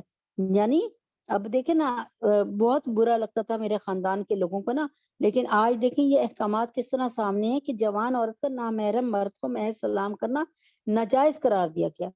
کیا آپ سڑک سے گزر رہی ہیں، حکم کیا ہے؟ اللہ کے نبی اکرم صلی اللہ علیہ وسلم کا حکم ہے کہ یہ میری ایک ایسی سنت ہوگی جو مٹ رہی ہے، اس کو کون زندہ کرے گا؟ مٹی ہوئی سنت کو، اور اس پر کتنا اجر و ثواب ہے، کون سی؟ کہ اجنبی کو سلام کرے، یعنی آپ جب سڑک پہ جا رہی ہیں، آپ سڑک میں گزر رہی ہیں، تو آپ نے دیکھا کسی کوئی لڑکی کوئی عورت گزر رہی ہے اور قریب کوئی اور مرد بھی نہیں ہے، تو آپ اس کو کہہ دیجئے السلام علیکم، چاہے وہ آپ کو جانتی ہے چاہے وہ نہیں جانتی۔ تو یہ اللہ کے نبی کی مٹتی ہوئی سنت کو زندہ کرنا ہے میری پیاری بہنوں، یہ سنت مٹ رہی ہے۔ آج کل تو آپ کو پتہ نا ہیلو ہائے اچھا ہاتھ ہلا کے چلے گئے، نہیں، ٹھیک ہے نا، ایک دوسرے کو دیکھا ہاتھ ہلا دیا، لو بس ختم بات، نہیں۔ لیکن عورتوں کے لیے یہ ہے کہ عورتیں نا غیر محرم کو سلام کرنے کی ضرورت نہیں ہے، امام کوئی غلطی کرے تو مقتدیوں کو لقمہ زبان سے دینے کا حکم ہے۔ ہاں سن لیں، اگر ایک مثال ہے، آپ حرم میں ایک ایسی مثال دے رہی ہوں جو آپ اور مجھ پہ فٹ نہیں بیٹھتی، لیکن میں سمجھانے کو کہہ رہی ہوں، حرم میں امام کعبہ نماز پڑھا رہے، صحیح ہے، آپ بھی حافظہ ہیں اور باقی مرد بھی حافظ قرآن، ان میں سے بھی بہت سے حافظ قرآن ہیں۔ اب آپ کو لگے، میں ویسے صرف سمجھانے کو کہہ رہی ہوں، ایسا ہوتا نہیں ہے، آپ کو لگے کہ بھئی اس وقت امام کعبہ نے جو ہے وہ تھوڑی سی یا تو بھول گئے یا غلطی کر لی ہے، یعنی متشابہ لگ گیا ان کو، کہنا یہ تھا پڑھ یہ رہے ہیں، تو عورت نے جب امام کو متنبہ کرنا ہے تو ہاتھ پر ہاتھ مار کے آواز نکالے گی، کیسے؟ ایسے آواز نکالے گی، اس طریقے سے ایسے آواز نکالے گی، لیکن تاکہ کیونکہ بالکل سکون ہوتا ہے، کوئی بول بھی نہیں رہا ہوتا، تو امام تک وہ جو ہے نا ہم نے ہاتھ پہ ہاتھ مارا اس کی آواز پہنچ رہی ہے، ٹھیک ہے۔ تو لیکن مرد جو ہے نا وہ لقمہ دے گا، جیسے جو کچھ بھول رہا ہے تو وہ مرد لقمہ دے گا، لیکن عورت لقمہ نہیں دے سکتی، بلکہ ایون یہ اس طرح بھی نہیں دے سکتی کہ آپ نا کا بیٹا نماز پڑھ رہا ہے اور آپ اپنے گھر میں نماز پڑھ رہی ہیں، ٹھیک ہے، آپ کا بیٹا کچھ کر کے بھول رہا ہے تو آپ دوسری عورتوں کے ساتھ نماز بیٹھ کے پڑھ رہی ہیں اس کے پیچھے اس کی اقتداء میں، یعنی تو آپ نے دیکھا کہ بیٹے کی فلاں جگہ غلطی آ گئی تو تب بھی آپ اس کو یہ نہیں کہیں گی کہ بتائیں گے نہیں، بلکہ ہاتھ پر ہاتھ مار کے بتائیں گی کہ بھائی تمہاری کوئی غلطی ہے، تاکہ دوبارہ ریپیٹڈ کرو اور غلطی کو نکالو۔ اچھا، تو جب آواز اور گفتگو کے باب میں یہ اہتمام ہے تو نغمہ اور موسیقی اور عورت کا گانا بجانا ظاہر ہے کہ نامحرم کے حق میں کیا حکم رکھے گا۔ سوچ لیں اب کیا حالات چل رہے ہیں۔ اسی ہدایت کے ذیل میں فقہا نے لکھا ہے کہ عورت کے لیے اتنی بلند آواز سے گفتگو کرنی درست نہیں جسے غیر محرم سنیں۔ اب یہاں غور کرنے کی بات ہے کہ جو دین عورت کو غیر مرد سے بات بضرورت کرتے ہوئے بھی نرمی اور نزاکت اختیار کرنے کی اجازت نہیں دے رہا، اور غیر مردوں کے سامنے بلا ضرورت آواز نکالنے اور بلند کرنے سے بھی روکتا ہے، کیا وہ کبھی اس کو پسند کر سکتا ہے اور اس کی اجازت دے سکتا ہے کہ ریڈیو ٹیلی ویژن پہ عورت عاشقانہ گیت اور غزلیں گائے اور سریلے نغموں کے ساتھ فحش مضامین سنا کر لوگوں میں فسق و فجور کے جذبات پھیلائے؟ آپ دیکھ لیں کہ ہم دین کتنا غریب ہو گیا، دین کتنا مسکین اور عجیب ہو گیا۔ ہم دین کو سمجھتی نہیں ہیں، ہم تو اپنی منچاہی زندگی گزار رہے ہیں۔ لیکن یاد رکھیں، یہ دنیا کی زندگی اگر میری 50 سال کی ہے اور کسی کی 60 سال کی ہے، کسی کی 70 کی، کسی کی 40 کی ہے، بالآخر کیا ہے، ہمیں اللہ تعالیٰ سے سامنا کرنا پڑے گا۔ کیا وہ اسے جائز رکھ سکتا ہے کہ عورتیں یعنی کیا وہ اسے جائز رکھ سکتا ہے کہ عورتیں اجتماعی تقریبات اور مخلوط مجالس میں بن ٹھن کر آئیں اور مردوں سے خوب کھل مل کر بات چیت کریں؟ آج کل کی شادیوں کو دیکھیں آپ، کس طریقے سے کیسے عورت سجتی ہے، بنتی ہے، اور ایون بازو غائب کر دیا، روبٹا غائب کر دیا، اور وہ بڑے آرام سے بڑے کانفیڈنس سے کھڑی ہوتی ہے، اور وہ بڑا اپنے آپ کو بتا رہی ہوتی ہے کہ میں بہت ایجوکیٹڈ اور بہت ماڈرن۔ مگر آج آپ دیکھ لیجئے کہ تہذیب و تمدن کے دعوے دار اور آزادی نسواں کے لمبتدار اسی تہذیب و کلچر کو قوم اور ملک کی ترقی کا زینہ اور ذریعہ قرار دیتے ہیں، اور کیا مجال کوئی قرآن و سنت سے نکیر کر سکے؟ یعنی کسی کی یہ مجال نہیں کہ اس کو سمجھا سکے کہ دیکھو قرآن میں یہ چیز منع ہے تم نہ کرو۔ یہ اتنی ہمت نہیں ہے، نہ آپ میں نہ مجھ میں۔ خدا غریق رحمت فرمائے مولانا محمد علی جوہر صاحب کو کہ ان کا ایک شعر، حد ہے پستی کی کہ پستی کو بلندی جانا، حد ہے پستی کی کہ پستی کو بلندی جانا، اب بھی احساس ہو اس کا تو ابھرنا ہی ہے۔ کہتے ہیں اب بھی احساس ہو اس کا تو ابھرنا ہے یہی۔ حد ہے پستی کی، یہ ایسی پستی پہ چلے گئے ہم، ایسے ہم تنزلی پہ جا رہے ہیں، ہم ایسا نیچے جا رہے ہیں، ہم ایسے اللہ اکبر، حد پستی کی کہ پستی کو بلندی جانا، اب بھی احساس ہو اس کا تو ابھرنا ہے یہی۔ یعنی اگر ابھی بھی ہمیں احساس ہو جائے، ابھی بھی ہمیں اس بات کا احساس ہو جائے تو یقین جانے کہ موت سے پہلے ہم ٹھیک ہو جائیں گے۔ تیسری ہدایت ربانی یہ دی جاتی ہے کہ اپنے گھروں میں قرار سے رہیے، یعنی بلا ضرورت گھروں سے باہر نہ نکلیے، اور شرعی یا دینی ضرورتوں سے پابندی ہے، ستر و حجاب گھر سے نکلنا، اور اس سے کم یعنی لکھا ہے کہ اول تو گھروں میں رہیے، اور اگر آپ کوئی علم سیکھنے جا رہی ہیں یا پھر جیسے انسان اپنا آئی ڈی کارڈ بنوانے جا رہا ہے، یا دنیاوی کوئی ضرورت سے جا رہا ہے، پاسپورٹ بنانے جا رہا ہے، یا کوئی کسی وقت نکل رہا ہے بازار کے لیے، اب بازاروں کو بھی ایسا نہیں کہ ہر روز ہی نکل جائیں، کبھی نکل رہے ہیں تو اپنا حجاب کر کے نکلیے، ستر کر کے نکلیے۔ اس سے اللہ تعالیٰ نے آپ کو چھوٹ نہیں دی ہوئی عورتوں کو، اور اس کی شریعت میں اجازت، یعنی پھر اللہ تعالیٰ فرماتے کہ ایسے جب تم پابند ہو کے جاؤ گی، یعنی برقعے میں جاؤ گی، اپنے آپ کو حجاب میں جاؤ گی، پھر جا کر کہیں اجازت ہے۔ احادیث میں کہ ایک موقع پر عورتوں نے حاضر ہو کے آپ جناب صلی اللہ علیہ وسلم سے عرض کیا، جہاد وغیرہ کی کل فضیلتیں مرد ہی لے گئے، کیونکہ مرد جہاد کرتے ہیں، آپ ہمیں کوئی ایسا عمل بتائیے جس سے ہم مجاہدین کی فضیلتیں پا سکیں۔ اب دیکھیں، اب تو یہ عورتوں میں احساس ہی نہیں ہوتا کہ ہم بھی مجاہد کی فضیلت پا لیں۔ آپ نے فرمایا تم میں سے جو اپنے گھر میں پردے اور عصمت کے ساتھ بیٹھی رہے اور عزت کو سنبھال کے بیٹھے رہے، وہ جہاد کی فضیلت پا لے گی۔ اللہ اکبر، یہ نہیں کہا کہ یہ والا کام کر لو، ایسے ایسے باہر نکلو، لکھا آپ نے فرمایا تم میں سے جو اپنے گھر میں پردے اور عصمت کے ساتھ بیٹھی رہے گی وہ جہاد کی فضیلت بھی پا لے گی۔ ترمذی وغیرہ میں حضرت عبداللہ بن مسعود رضی اللہ عنہ نے نقل کیا کہ آغاز وسلم کا ارشاد ہے کہ عورت سرتا پا پردے کی چیز ہے، یعنی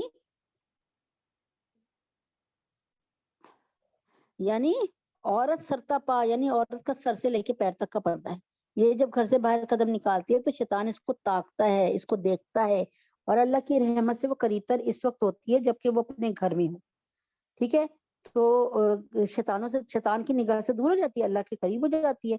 ابو داؤد وغیرہ میں آپ جناب صلی اللہ علیہ وسلم کا ارشاد ہے کہ عورت کی اپنے گھر کے اندرونی کوٹری کے نماز، یعنی اپنے گھر میں جو بالکل اندھیری کوٹری ہو نا، ادھر کی نماز، یعنی بالکل الگ تھلگ جو کوٹری ہو، سب سے الگ، تو جہاں پر سامنا نہیں پڑتا، عورت کی اپنے گھر کے اندرونی کوٹری کی نماز گھر کے برآمدے کی نماز سے افضل ہے، اور برآمدے کی نماز صحت کی نماز سے بہتر ہے۔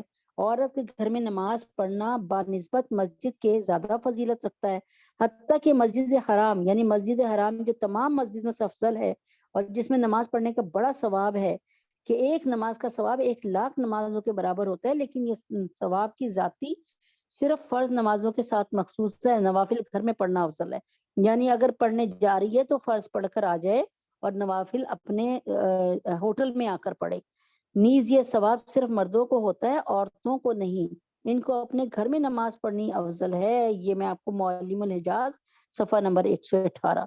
اسی طرح مسجد نبی صلی اللہ علیہ وسلم میں ایک نماز کا ثواب بخاری اور مسلم کی روایت کے مطابق 1,000 سے زیادہ ہے، اور ابن ماجہ کی ایک روایت میں 50,000 نمازوں کا ثواب مذکور لکھا ہوا ہے۔ یعنی ایک صحابیہ ام حمید سعدیہ رضی اللہ تعالی عنہا سے روایت ہے کہ وہ رسول پاک صلی اللہ علیہ وسلم کی خدمت میں حاضر ہوئیں، عرض کیا یا رسول اللہ، میں چاہتی ہوں آپ کے ساتھ جماعت سے مسجد میں نماز ادا کیا کروں۔ آپ نے فرمایا میں جانتا ہوں تمہیں میرے ساتھ، یعنی میرے پیچھے نماز کے ساتھ پڑھنے کی بڑی چاہت ہے، مگر تمہاری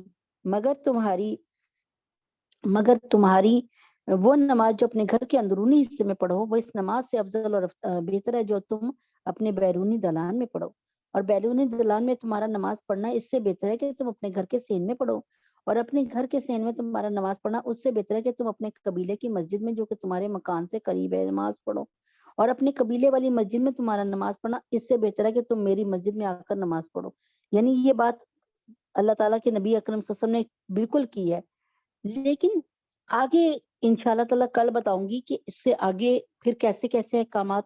اس وقت اصل میں نبی اکرم صلی اللہ علیہ وسلم زندہ سلامت تھے، نبی پاک صلی اللہ علیہ وسلم کا ایک روب تھا۔ آپ کو پتہ ہے حدیث پاک ہے کہ نبی پاک صلی اللہ علیہ وسلم کا روب ایک ماہ کی مسافت تک رہتا تھا، یعنی اس وقت تھا، یعنی نبی پاک صلی اللہ علیہ وسلم اگر کھڑے ہیں نا لاہور میں ایک مثال کے طور پہ، تو ایک ماہ جہاں چل کے جاؤ گے نا تم، ایک ماہ مسلسل چلتے رہو گے دن اور رات، پھر جہاں پہنچو گے نا وہاں تک نبی پاک صلی اللہ علیہ وآلہ وسلم کی جو ہے وہ وہاں تک اللہ کے نبی اکرم صلی اللہ علیہ وسلم کا روپ تھا۔ اب نبی اکرم صلی اللہ علیہ وسلم نہیں رہے، خلافت راشدہ ختم ہو گئی، ٹھیک ہے، صرف 30 سال چلی، حضرت محمد صلی اللہ علیہ وسلم کے انتقال کے صرف 30 سال 30 ایئرز چلی، اس کے بعد اب خلافت راشدہ بھی ختم۔ اب تو 1400 سال گزر گئے نبی اکرم صلی اللہ علیہ وسلم کو دنیا سے گئے ہوئے، وصال فرمائے ہوئے، تو اب یہ احکامات، یہ اس وقت کے احکامات تھے جب نبی اکرم صلی اللہ علیہ وسلم تھے۔ یعنی یوں سمجھ لیں ہمارے روحانی باپ زندہ تھے، کسی کو ہمت نہیں تھی کہ ہماری طرف ہاتھ بڑھا سکے، ہماری عزتیں الحمدللہ محفوظ تھیں۔ اب ہمارے روحانی باپ نہیں ہیں زندہ، دنیا سے چلے گئے آپ جناب صلی اللہ علیہ وسلم۔ اس کے بعد حالات برے ہوتے گئے، اور اب تو اتنے برے حالات ہیں کہ مرد بھی محفوظ نہیں ہے، عورت کہاں سے محفوظ ہو جائے۔ تو اس لیے کوشش یہ کریں کہ اپنی زمین، اپنے اس میں کیا کہتے ہیں، اپنے مکان میں، اپنے گھر میں رہیں اور اپنی عزت کی حفاظت کریں، اور اللہ کے احکامات کو، اور جب نکلنا ہے تو پھر اپنے آپ کو بالکل ڈھک کے نکلیں اور شرم و حیا کے ساتھ نکلیں۔ اعوذ باللہ من الشیطان الرجیم، بسم اللہ الرحمن الرحیم۔ رشتہ جو نہ قائم ہو محمد سے وفا کا، رشتہ جو نہ قائم ہو محمد سے وفا کا، پھر جینا بھی برباد ہے مرنا بھی اکارت۔ اچھا ایسا ہے کہ حالات کے تحت نا حضرت محمد صلی اللہ علیہ وسلم کی احادیث مبارکہ بدلتے، مطلب اس میں تغیر تبدیلی تھوڑی بہت آتی تھی۔ کیسے؟ پہلے اللہ تعالیٰ کے نبی اکرم صلی اللہ علیہ وسلم کی حدیث پاک تھی، میرے پاس لکھا ہوا ہے، میرے پاس بھی ہے وہ حدیث، کہ پہلے حکم تھا کہ آپ نہ قربانی کا گوشت 3 دن کے اندر ختم کر دو، ٹھیک ہے نا، یعنی جو آپ نے ابھی 10 ذی الحجہ کو قربانی کی، 11 کو کی، 12 کو کی، آپ اس کو کیا کرو 3 دن کے اندر اندر کھاؤ پیو اور ختم کر دو۔ اس میں کیسا تھا کہ آپ پورے سال پھر گوشت نہیں کھا سکتے تھے اپنے جانور کا نا، 3 دن کے اندر اندر ختم کرنا تھا۔ پھر آگے کیا ہوا، اس کو اللہ کے نبی اکرم صلی اللہ علیہ وسلم کی دوسری حدیث بھی میرے پاس ہے، جب اللہ تعالیٰ کے نبی اکرم صلی اللہ علیہ وسلم نے دیکھ لیا، حالات کا جائزہ لے لیا، تو آپ نے پھر کیا کہا کہ ایسا کرو کہ اب جب مرضی جتنے دن مرضی رکھو اور جتنے دن مرضی جب تک مرضی کھاؤ۔ تو حالات کے ساتھ نا، اب جب نبی اکرم صلی اللہ علیہ وسلم زندہ سلامت تھے تو اس وقت مسجد نبوی میں عورتوں کو نماز جو پڑھنے آتی تھی بالکل آتی تھی، لیکن عمر فاروق رضی اللہ عنہ نے اس بات کو محسوس کر لیا تھا کہ اب حالات وہ نہیں رہے جو نبی پاک صلی اللہ علیہ وسلم کے زمانے میں ہے۔ اب دیکھیں جب نبی پاک صلی اللہ علیہ وسلم کے بعد اتنا قریب قریب کا زمانہ ہے عمر فاروق کا، کتنے 2 سال 10 مہینے بعد تو عمر فاروق کی حکومت آ گئی تھی۔ یعنی نبی اکرم صلی اللہ علیہ وآلہ وسلم کی وفات کے بعد خلیفہ کون بنے؟ اللہ کے نبی کسی کو بتا کے نہیں گئے تھے، نامینیٹ نہیں کر کے گئے تھے، بھائی فلاں بنے گا فلاں بنے گا فلاں بنے گا، ایسے نہیں کر کے گئے تھے منتخب۔ لیکن اللہ تبارک تعالیٰ کے نبی اکرم صلی اللہ علیہ وسلم کی زندگی میں آپ کی جگہ پر جو امانت کے لیے اللہ کے نبی نے جن کو کھڑا کیا وہ ابو بکر صدیق رضی اللہ عنہ تھے۔ حضرت ابو بکر صدیق رضی اللہ عنہ کو کھڑا کرنا اس بات کی دلیل تھی کہ میرے بعد خلافت کون ہو کرے گا، منہ سے نہیں کہا کہ ابو بکر خلیفہ ہوں، نہیں کہا، بلکہ ابو بکر صدیق رضی اللہ عنہ کو کہا کہ آپ نماز پڑھائیں۔ تو اس کا مطلب یہی ہے کہ بھائی نبی پاک صلی اللہ علیہ وسلم کا تو رتبہ کوئی بھی نہیں لے سکتا ان کی جگہ، لیکن ظاہر ہے بعد میں امامت بھی تو ہونی تھی نا، اور حکومت کو اس کو مدینہ کو سنبھالنا بھی تھا، ریاست مدینہ کو، چنانچہ ابو بکر صدیق رضی اللہ عنہ کو حضرت ابو بکر صدیق رضی اللہ عنہ نے عمر فاروق کی طرف نمائندگی کی کہ بھائی عمر فاروق کو کہہ کے گئے کہ عمر کو بنانا، اور عمر فاروق رضی اللہ عنہ کہنے لگے اپنی، جب ان کو خنجر لگے تھے اور جو وہ شہید ہونے لگے تھے تو انہوں نے کہا تھا کہ مجھے سمجھ نہیں آ رہا میں کس کو بناؤں، ٹھیک ہے نا، یعنی یہ جب ان کو خنجر لگے تھے تو انہوں نے بات کی، ہاں ایسا ہے کہ میں یوں سمجھتا ہوں کہ تو یہ 3-4 لوگوں کے نام بولے، یہ 3-4 لوگ ہیں، یہ جس کو بھی فیصلہ کریں گے نا مل کر ایک فیصلہ اس کو بنا دینا، ٹھیک ہے نا۔ تو اس طریقے سے یہ بات کی بھی دلیل نکلتی ہے کہ حضرت امیر معاویہ رضی اللہ تعالیٰ عنہ نے یزید کو جو بنایا نا کہ میرے بعد یزید کو خلیفہ بنا لیں، اس کے لیے کہا، تو اس چیز کو اس لیے تھوڑا سا ناپسندیدہ اس میں آ گئے کہ جب یہ تو نہ نبی پاک صلی اللہ علیہ وسلم کا قاعدہ ہے کہ باپ مرا تو بیٹا بن جائے گا، اگر ایسا ہوتا تو چلو نبی پاک صلی اللہ علیہ وسلم کے تو کوئی بیٹے نہیں تھے تو حضرت علی رضی اللہ عنہ کو خلیفہ بنایا جاتا، لیکن جب حضرت علی رضی اللہ عنہ کو خلیفہ نہیں بنایا، اللہ کے نبی نے نہیں کہا تو نہیں بنے وہ۔ پھر اس کے بعد کیا ہوا کہ ابو بکر صدیق رضی اللہ عنہ کے اپنے بیٹے بھی زندہ تھے، عبد الرحمن بن ابی بکر، ان کو بھی خلیفہ نہیں بنایا گیا، سمجھ گئے، عمر فاروق کو بنایا گیا۔ عمر فاروق بھی اپنی وصال کے وقت کہہ سکتے تھے کہ عبداللہ ابن عمر کو بنا دینا، نہیں، اس لیے کہ وہ لوگ سمجھتے تھے کہ یہ سب کچھ جو ہے غیر مسلموں کی رسم ہے، یعنی غیر مسلموں کی رسم ہے، یعنی یہ غیر مسلم کرتے ہیں، یعنی جیسے فرعون تھا، فرعون ایک مثال ہے جو ان کی پیڑھی میں چلا آ رہا تھا کہ پہلے باپ بنے گا، تو کیسر و کسرہ میں یعنی ایران میں اور روم میں اس وقت یہی ہوتا تھا، ایران میں اور فارس میں، ایران میں اور روم میں یہی ہوتا تھا کہ بادشاہ ہمارا بادشاہ کا بیٹا بن گیا بادشاہ، پھر بادشاہ کا بیٹا جب مرنے لگا تو اس کا بیٹا بن گیا۔ تو یہ چیز نہ اللہ کے نبی کو پسند تھی، نہ ہمارے خلفائے راشدین کو پسند تھی کہ بھائی باپ کے ہاں کوئی باپ کا ایسا بیٹا ہو جس میں واقعی کوئی ایسی کیٹیگریز ہوں اور لوگوں کا انتخاب ہو گیا ہو کہ بھئی اس کو بنائیں اس کو بنائیں، وہ الگ بات ہے کہ لوگوں کا ووٹ آ رہا ہو۔ لیکن اس زمانے میں جب حضرت امیر معاویہ رضی اللہ عنہ، کیونکہ یہ مہینہ بھی اب محرم کا ہے نا، تو امیر معاویہ رضی اللہ عنہ کے سامنے کائنات کے بہترین لوگ ابھی کھڑے تھے۔ آپ کہیں گے کیسے؟ حضرت حسین رضی اللہ تعالیٰ عنہ کائنات کے بہترین انسان تھے جن پر اس وقت سورج طلوع ہوتا تھا۔ اس کے بعد کہہ رہی ہوں میں، اس کے بعد عبد الرحمن بن ابی بکر، ابو بکر صدیق کے بیٹے رضی اللہ تعالیٰ عنہ کے بیٹے، حضرت عمر فاروق کے بیٹے حضرت عبداللہ ابن عمر، حضرت عباس، حضرت محمد صلی اللہ علیہ وسلم کے چچا جان سیدنا عباس کے بیٹے ابن عباس، حضرت ابن عباس جو تھے وہ بھی کھڑے تھے۔ اب یہ 4-5 لوگ ایسے انتہا چوٹی کے لوگ کھڑے ہوئے تھے، ٹھیک ہے۔ وہاں تو پھر یزید کی جو ہے حکومت کا سوال ہی نہیں پیدا ہوتا تھا، تو امید ہے کہ کافی حد تک بات سمجھ آ گئی ہوگی آپ کو۔ اعوذ باللہ من الشیطان الرجیم، بسم اللہ الرحمن الرحیم۔ یہ ایک مسئلہ تھا جو لوگوں کے درمیان کافی آ رہا تھا، تو اللہ پاک نے دل میں ڈالا، تو اس سے ریلیٹڈ نہیں تھا لیکن بیان کر دیا کہ آپ لوگ بیٹھی ہیں سن رہی ہیں، تو اللہ تعالیٰ بس برکت دے دے اور کوئی آسانی والی بات فرما دے اور ہمیں سمجھ آ جائے۔ اعوذ باللہ من الشیطان الرجیم، بسم اللہ الرحمن الرحیم۔ صحیح بخاری کی ایک حدیث میں قبیلہ، یہ میں آپ کو بتا رہی ہوں کہ غیر مسلموں سے اور مسلمانوں کے دشمنوں سے بائیکاٹ کرنا کیوں ضروری ہے، یہ میں بتا رہی ہوں آپ کو کہ غیر مسلموں سے بائیکاٹ کرنا کیوں ضروری ہے، غیر مسلموں سے بائیکاٹ کرنا کیوں ضروری ہے۔ دیکھ لیں، میں آپ کو یہاں پہ ثابت کر رہی ہوں باقاعدہ۔ صحیح بخاری کی ایک حدیث میں قبیلہ اسکل اور ارینا کے 8-9 اشخاص کا ذکر ہے جو مرتد ہو گئے تھے۔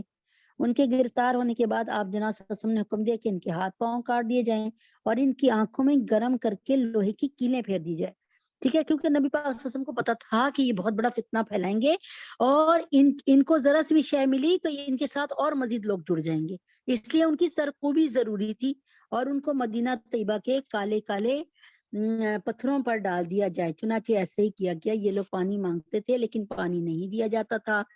صحیح بخاری کی روایت کے الفاظ میں یسکون فلا یسکون، اور ایک روایت میں یہ لکھا ہے کہ حتی ان احدہم یقدم بفیہ الارض، وہ پیاس کے مارے زمین چاٹتے تھے مگر انہیں پانی دینے کی اجازت نہیں تھی، کیونکہ نبی پاک صلی اللہ علیہ وسلم کو پتا تھا کہ یہ فاسق اور فاجر ہیں، یہ مزید زندہ رہ کے مسلمانوں کا بیڑا غرق کر دیں گے۔ امام نووی رحم اللہ فرماتے ہیں اس سے معلوم ہوا کہ محارم مرتد کا پانی وغیرہ پلانے میں کوئی احترام نہیں ہے، یعنی ضروری نہیں کہ ہم انہیں پانی پلائیں۔ چنانچہ جس شخص کے پاس صرف وضو کے لیے پانی ہو تو اس کو اجازت نہیں ہے کہ وہ اس کو اپنا پانی پلا دے اور وضو نہ کرے، ایسے نہیں ہے۔ یعنی یہاں پر نعوذ باللہ وہی والی بات ہے نا کہ جب جسم کا کوئی حصہ سڑ جائے تو اس کو علیحدہ کرنا ضروری ہے، کہ مزید پورا جسم سڑ جائے گا یہ اس پر بات ہے کہ ٹوٹلی بائیکاٹ کرنا ہے ان ایسے لوگوں کا۔ فرمایا اس سے معلوم ہوا کہ محارم مرتد کا پانی وغیرہ پلانے میں کوئی احترام نہیں، چنانچہ جس شخص کے پاس صرف وضو کے لیے پانی ہو تو اس کو اجازت نہیں کہ پانی مرتد کو پلا کر تیمم کر لے، بلکہ اس کے لیے حکم ہے کہ پانی مرتد کو نہ پلائے اگرچہ وہ پیاسے مر ہی کیوں نہ جائے۔ غزوہ تبوک میں 3 کبار میں نے آپ کو بتا دیا، تینوں باتوں کا یہ اللہ تعالیٰ کے حکم سے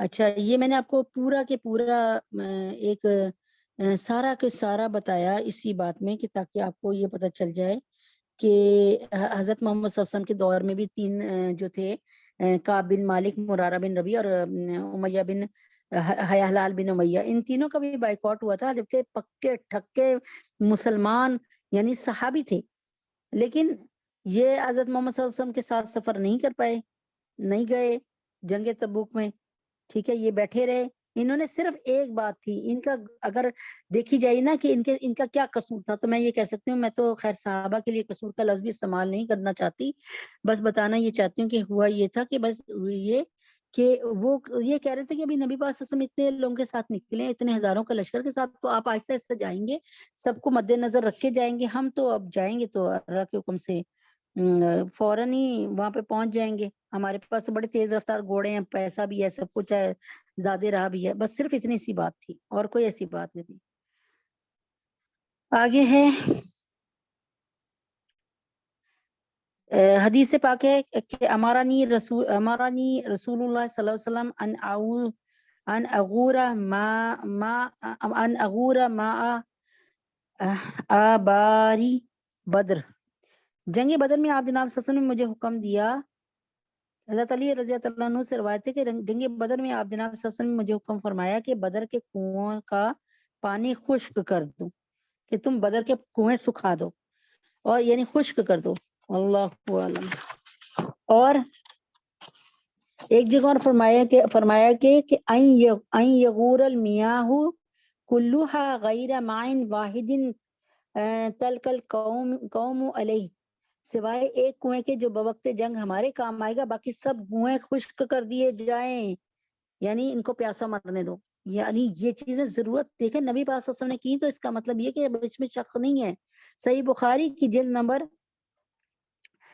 جلد نمبر 1 صفحہ نمبر 423 یعنی 423 میں صاحب بن جسامہ رضی اللہ تعالیٰ عنہ سے مروی ہے کہ آپ جناب صلی اللہ علیہ وسلم سے روایت سوال کیا گیا کہ رات کی تاریکی میں مشرکین پہ حملہ ہوتا ہے تو عورتیں اور بچے بھی زد میں آ جاتے ہیں، فرمایا وہ بھی انہی میں ہے، وہ بھی انہی میں شامل ہیں، چلو مرتے ہیں تو مرنے دو۔ یعنی میں یہ اپنی طرف سے کہہ رہی ہوں، یعنی میں بتا رہی ہوں یہ حدیث پاک کی ہوں ہے کہ رات کی تاریکی میں مشرکین پہ حملہ ہوتا ہے تو عورتیں اور بچے بھی زد میں آ جاتے ہیں، اللہ کے نبی نے فرمایا وہ بھی انہی میں شامل ہیں، یعنی بھائی مر رہے ہیں تو بھائی کیا کر سکتے ہیں۔ تو علامہ دردیر مالکی شرح کبیر میں باغیوں کے احکامات میں لکھتے ہیں، یہ باغی ہے نا، کہ قتیل میرت والماء انہم الا ان یکون فیہم نسوۃ وزراری، ان کا کھانا پینا بند کر دو، ان کا کھانا پانی بند کر دو، اللہ یہ کہ ان میں عورتیں اور بچے ہوں۔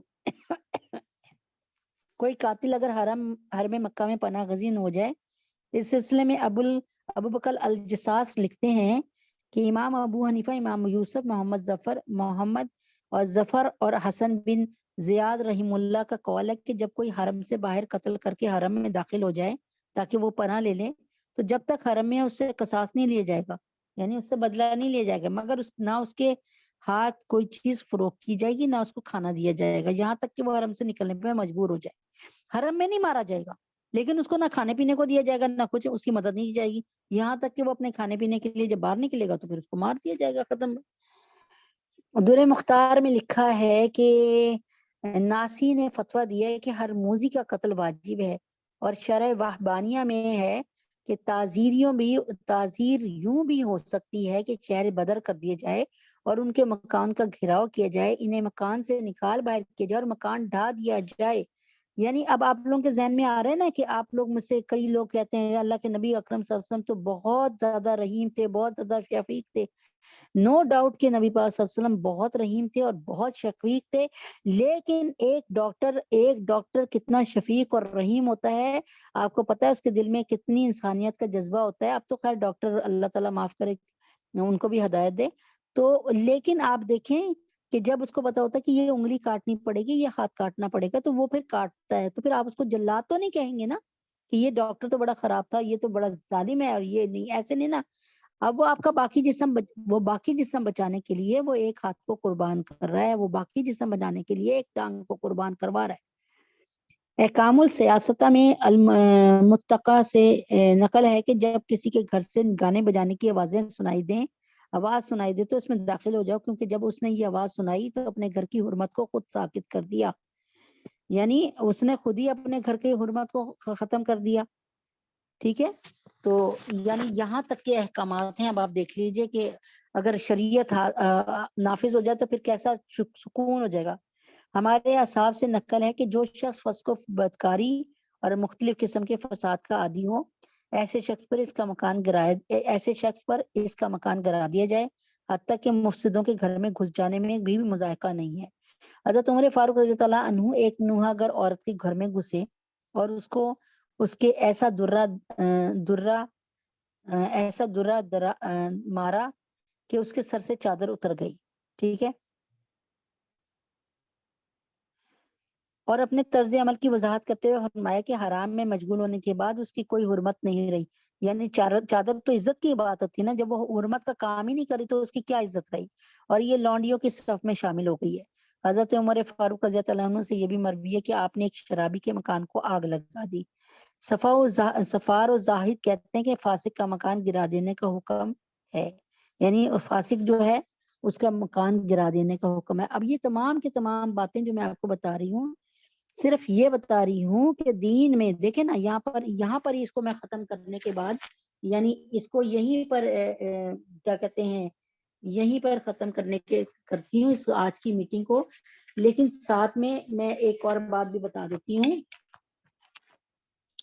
کہ دیکھیں نا، جیسے میں نے آپ کو بتایا نا کہ جب کوئی جسم کا اعضاء سڑنے لگتا ہے یا خراب ہو جاتا ہے تو اس کو کاٹ دیا جاتا ہے، تو ڈاکٹر تو وہ نہیں ہے نا، کیا کہتے ہیں، ظالم تو نہیں ہے کہ ظلم کر کے اس نے آپ کا کسی کا بازو کاٹ دیا یا وہ کر دیا، وہ اس نے باقی جسم کو بچانا تھا۔ اسی لیے اگر کوئی فاسق اور فجار ہو تو اس کو پھر مارنے کا حکم ہے، اس لیے کہ اس کا یوں سمجھ لیں جیسے وہ سانپ ہو، سانپ کو مارنے کا حکم ہے نا، کہ وہ سانپ اگر زندہ رہا تو باقیوں کی زندگی خطرے میں پڑ گئی. نہیں سمجھ آئی.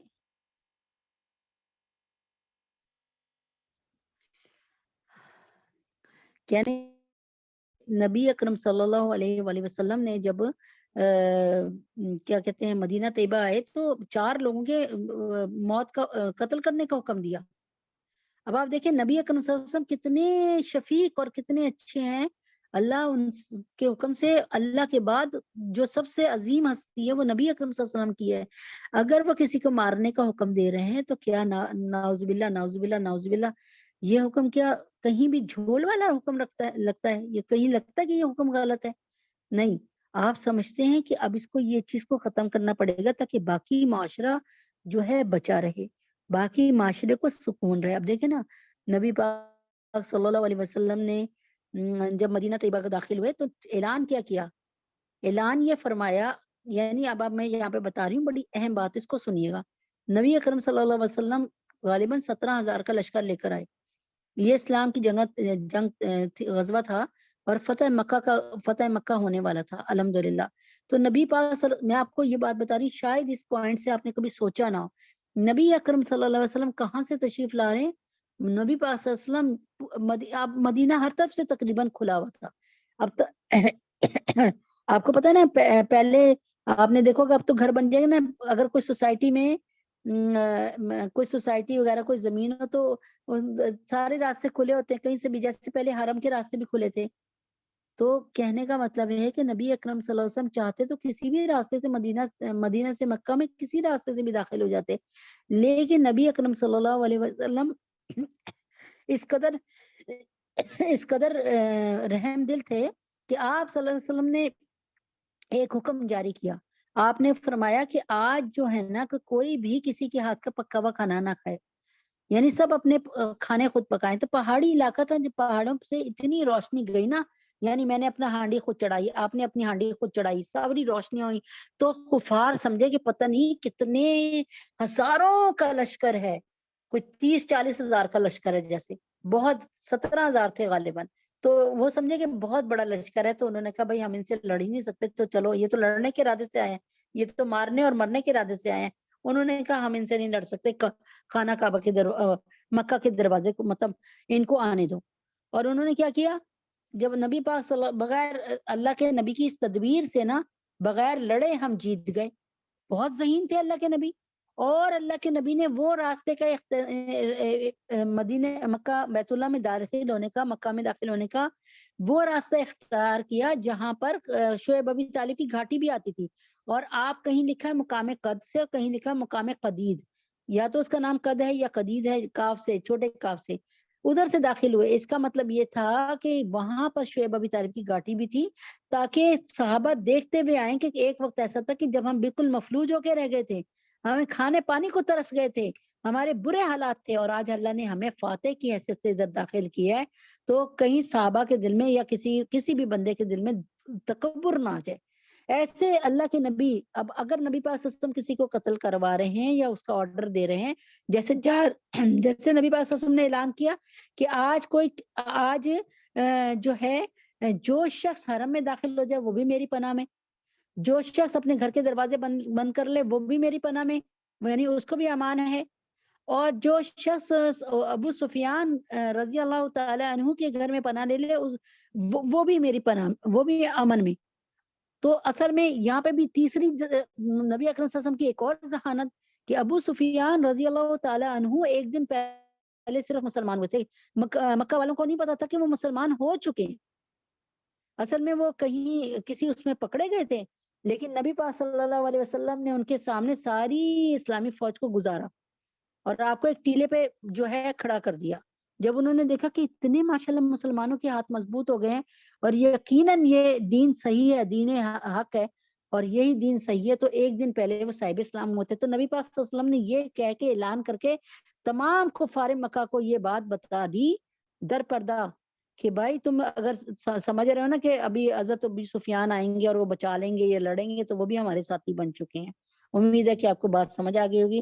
اور اس کے بعد اللہ کے نبی نے فرمایا جو شخص اپنے گھر کے دروازے بند کر لے وہ بھی امان میں، جو حرم میں پناہ لے لے وہ بھی امان میں، جو ابو سفیان کے گھر میں پناہ لے لے وہ بھی امان میں، اور اس کے علاوہ جو ہم سے لڑنا چاہتا ہے وہ آئے اور ہم سے لڑ لے، ختم بات۔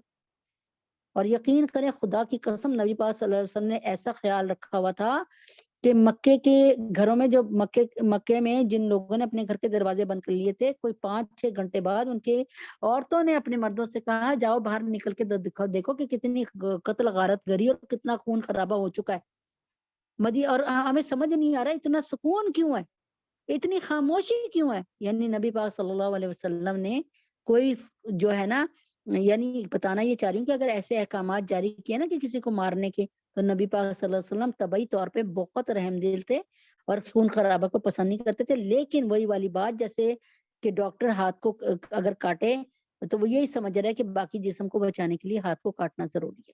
اللہم صلی علی محمد وعلی آل محمد کما صلیت علی ابراہیم وعلی آل ابراہیم انک حمید مجید۔ اللہم بارک علی محمد وعلی آل محمد کما بارکت علی ابراہیم وعلی آل ابراہیم انک حمید مجید۔ ربنا آتنا فی الدنیا حسنۃ وفی الآخرۃ حسنۃ وقنا عذاب النار۔ ربنا ظلمنا انفسنا وان لم تغفر لنا وترحمنا لنکونن من الخاسرین۔ رب اغفر وارحم وانت خیر الراحمین۔ اللہم انت السلام ومنک السلام تبارکت یا ذا الجلال والاکرام۔ اللہم اعنی علی ذکرک وشکرک وحسن عبادتک۔ رب اغفر وارحم وانت خیر الراحمین۔ رب اغفر وارحم وانت خیر الراحمین۔ اللہ اکبر کبیرہ والحمد للہ کثیرہ سبحان اللہ بکرۃ واصیلا۔ اللہم انی ضعیف فقوی فی رضاک ضعفی وخذل القید بناصیتی وجل الاسلام منتہا رضائی۔ اللہم انا فقیر فرزقنا، اللہم انا ذلیل فرزقنا، اللہم انا ذلیل فاعزنا۔ اے اللہ ہم سب کے گناہوں کو معاف فرما دے، اے اللہ پاک ہم سب کی خطاؤں کو درگزر فرما دیجئے، اے اللہ پاک ہم سب پہ رحم فرما دیجئے، اے اللہ پاک ہم سب پہ کرم فرما دیجئے۔ یا اللہ یا اللہ یا اللہ ہم سب پہ کرم فرما دیجئے، یا اللہ ہم سب کے گناہوں کو معاف فرما دیجئے، یا اللہ پاک ہم سب کی خطاؤں کو درگزر فرما دیجئے۔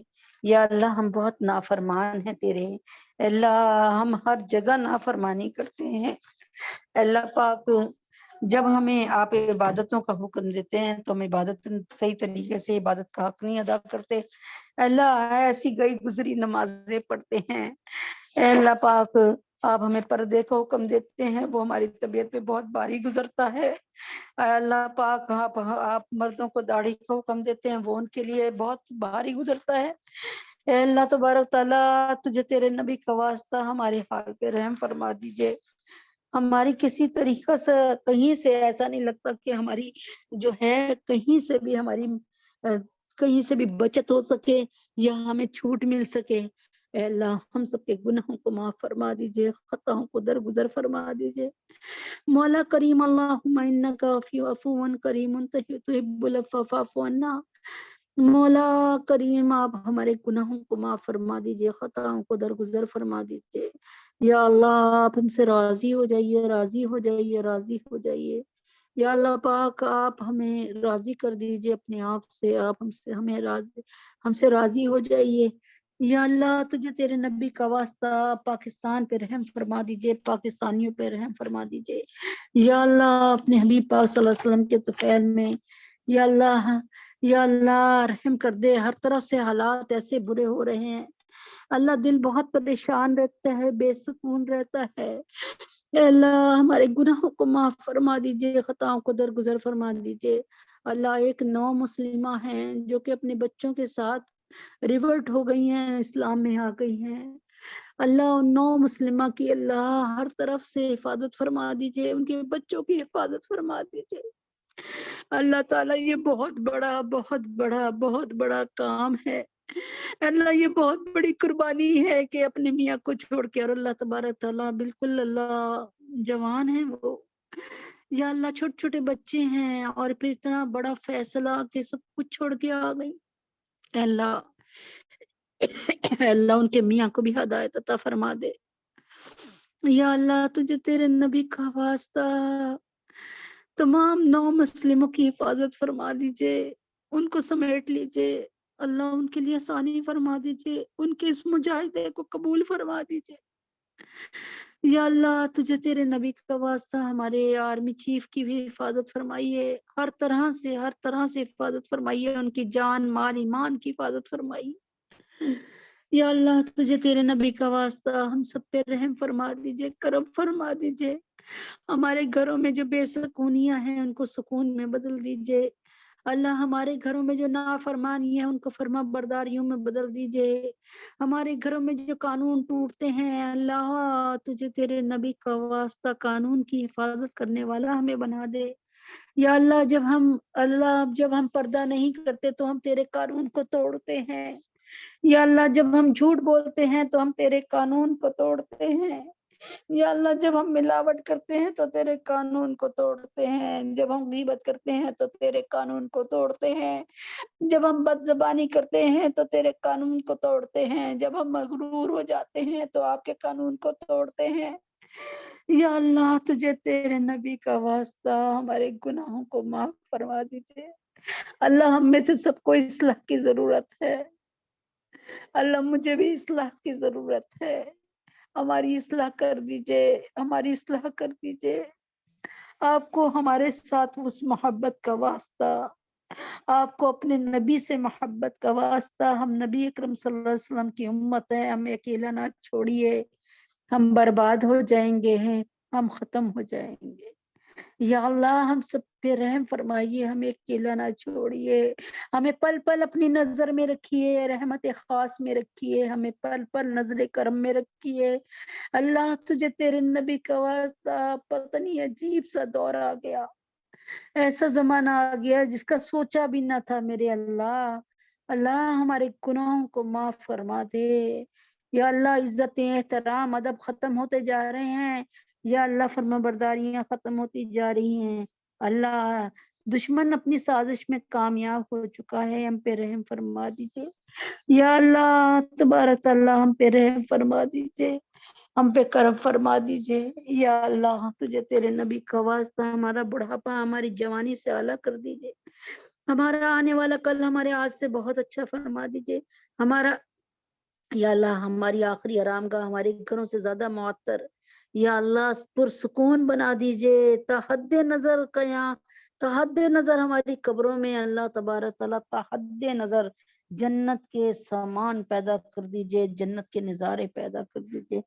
اے اللہ تبارک تعالیٰ جو بے اولاد ہیں ان کو نیک نرینہ اولاد عطا فرما دیجئے، یا اللہ ہم سب کے خاندانوں میں جو بے اولاد ہیں ان سب کو بہترین نیک نرینہ اولاد عطا فرمائیے، جو بچیاں اس وقت حاملہ ہیں ان کو اللہ تبارک تعالیٰ اپنے حبیب کے طفیل میں نیک نرینہ اولاد آسانی کے ساتھ، انتہائی آسانی کے ساتھ عطا فرما دیجئے۔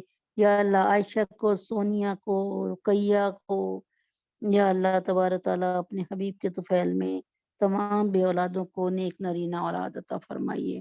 یا اللہ پاک بے روزگاروں کو روزگار کریم روزی عطا فرمائیے، یا اللہ تمام بے روزگاروں پہ رحم فرمائیے، یا اللہ بے گھروں کو گھر عطا فرمائیے، بے دروں کو در عطا فرمائیے، یا اللہ جو بیمار ہیں ان کو صحت کاملہ عاجلہ مستمر عطا فرمائیے، ہمارے تمام علماء دین علماء اسلام اللہ تعالیٰ ان کو سب کو صحت کاملہ عاجلہ مستمر عطا فرمائیے، ان کو دشمنوں سے ان کی یا اللہ تبارک تعالیٰ دشمنوں سے حفاظت میں رکھیے، یا اللہ ندیم بھائی کو صحت کاملہ عاجلہ مستمر دائمہ نافیہ مستمر عطا فرمائیے، تمام علماء اسلام یا اللہ جس میں مفتی تقی عثمانی صاحب، مولانا فضل الرحیم صاحب اور اللہ تبارک تعالیٰ مفتی حسن صاحب، مفتی تقی عثمانی صاحب، حضرت جی اور میرے تمام اساتذہ کرام، ان سب کو اللہ تعالیٰ صحت کاملہ عاجلہ مستمر عطا فرمائیے، حضرت جی پر رحم فرمائیے، حضرت جی پر بھی رحم فرما دیجئے، نازیہ اندلیب اللہ تبارک تعالیٰ ان کی تمام مشکلوں کو آسان فرمائیے، ان کو صحت کاملہ عاجلہ مستمر عطا فرمائیے، طلحہ اور اشفاق صاحب، عبداللہ، اہلیہ حسین، شازیہ، عیشہ اور معظم، اور اللہ تعالیٰ ہماری ایک بہن ریحانہ سکندر ہیں، ان کو بھی اللہ صحت کاملہ عاجلہ مستمر عطا فرمائیے۔ یا اللہ میری کھانسی کو دور فرما دیجئے، ندیم بھائی کی اور میری کھانسی کو دور فرما دیجئے ہمیشہ کے لیے۔ یا اللہ ہم سب کے گناہوں کو معاف فرمائیے، جتنے لوگ بیٹھے ہیں اور امت محمدیہ صلی اللہ علیہ وسلم کے جتنے بھی افراد ہیں، ان کو پور پور کی جوڑ جوڑ کی ایمان کے ساتھ صحت کاملہ عاجلہ مستمر عطا فرمائیے۔ یا اللہ تبارک تعالیٰ ہر بیماری سے، ہر وبا سے، ہر قسم کی مشکل اور پریشانیوں سے اپنی حفاظت میں رکھیے۔ یا اللہ جو بچیاں ہماری نکاح کے قابل ہو چکی ہیں، اللہ ان کے لیے نیک در نیک بر عطا فرمائیے، نیک زوج کا انتخاب فرمائیے۔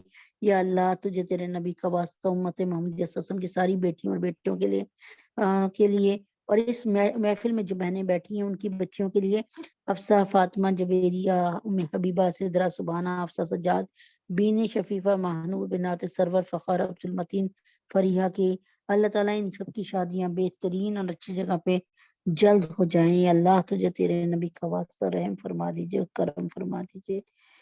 یا اللہ دین کے دائی رشتے عطا فرما دیجئے۔ یا اللہ زینب کا بھی بہترین رشتہ عطا فرما دیجئے۔ یا اللہ اتنی پریشان ہے دنیا، ان پر رحم فرما دیجئے، کرم فرما دیجئے۔ یا اللہ اپنے حبیب پاک صلی اللہ علیہ وسلم کے طفیل میں طیب بردگان اور جتنے بھی نیک حکمران ہیں قطر کے حکمران سمیت، ان سب کو اپنی پناہ خاص میں رکھیں۔ ہمارے آرمی چیف عاصم منیر صاحب کو بھی اپنی پناہ خاص میں رکھیے۔ یہود ہنو نصارہ کی سازشوں سے ہم سب کو بچا لیجئے۔ اللہ تجھے تیرے نبی کا واسطہ پاکستان جب سے بنا یہ یہود ہنو نصارہ کی سازشوں میں ہی پڑا ہوا ہے۔ ہماری پاکستان کو اپنی کرم میں، اپنی نظر میں اللہ رکھ لیجئے۔ پاکستان کو اللہ چار چپیرے اپنی حفاظت میں رکھیے۔ پاکستانیوں کو حیا اور شرم عطا فرمائیے، پاکستانیوں کو ہدایت عطا فرمائیے، مسلمانوں کو ہدایت عطا فرمائیے۔ اللہ ہمیں ایک بہترین قوم بن کر جو ہیں وہ سامنے آئیں۔ اے اللہ ہمارے پاکستان میں کالا باغ ڈیم کا قیام فرما دیجئے۔ پاکستان سے بجلی اور اللہ پیٹرول، ان کو پاکستان میں بجلی اور پیٹرول کو سستا کر دیجئے۔ مسلمانوں پر تمام نعمتوں کو ہدایت کی نعمت اور ایمان کی نعمت کے ساتھ جاری اور ساری فرما دیجئے۔ یا اللہ تینوں حرم کی حفاظت فرمائیے، اللہ تینوں حرم کی حفاظت فرمائیے، اللہ پاک تینوں حرم کی حفاظت فرمائیے۔ اور اس سال ہم سب کو زیارت حرمین شریفین کی توفیق عطا فرما دیجئے۔ یا اللہ پاک جو گھروں میں مسئلے ہیں، جو بیماریاں ہیں، ان کو اللہ تعالیٰ دور فرما دیجئے۔ یا اللہ پاک ہم سب پہ رحم فرما دیجئے، ہم سب پہ کرم فرما دیجئے۔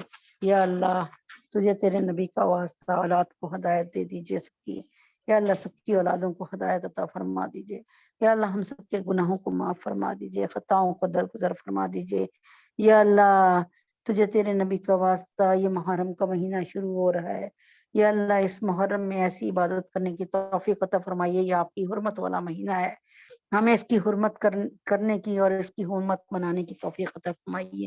وصلی اللہ تعالی علی خیر خلقہ محمد وعلی آلہ وصحبہ اجمعین برحمتک یا ارحم الراحمین۔ ہماری اس میٹنگ میں برکت دے دے، ہمارے اس کام میں برکت دے دے، اس کو کریا بستی بستی گاؤں گاؤں پہنچا دیجئے۔ اللہ اس کو قبول فرما لیجئے، اللہ قبول فرما لیجئے، آمین یا رب العالمین۔ السلام علیکم ورحمۃ اللہ وبرکاتہ۔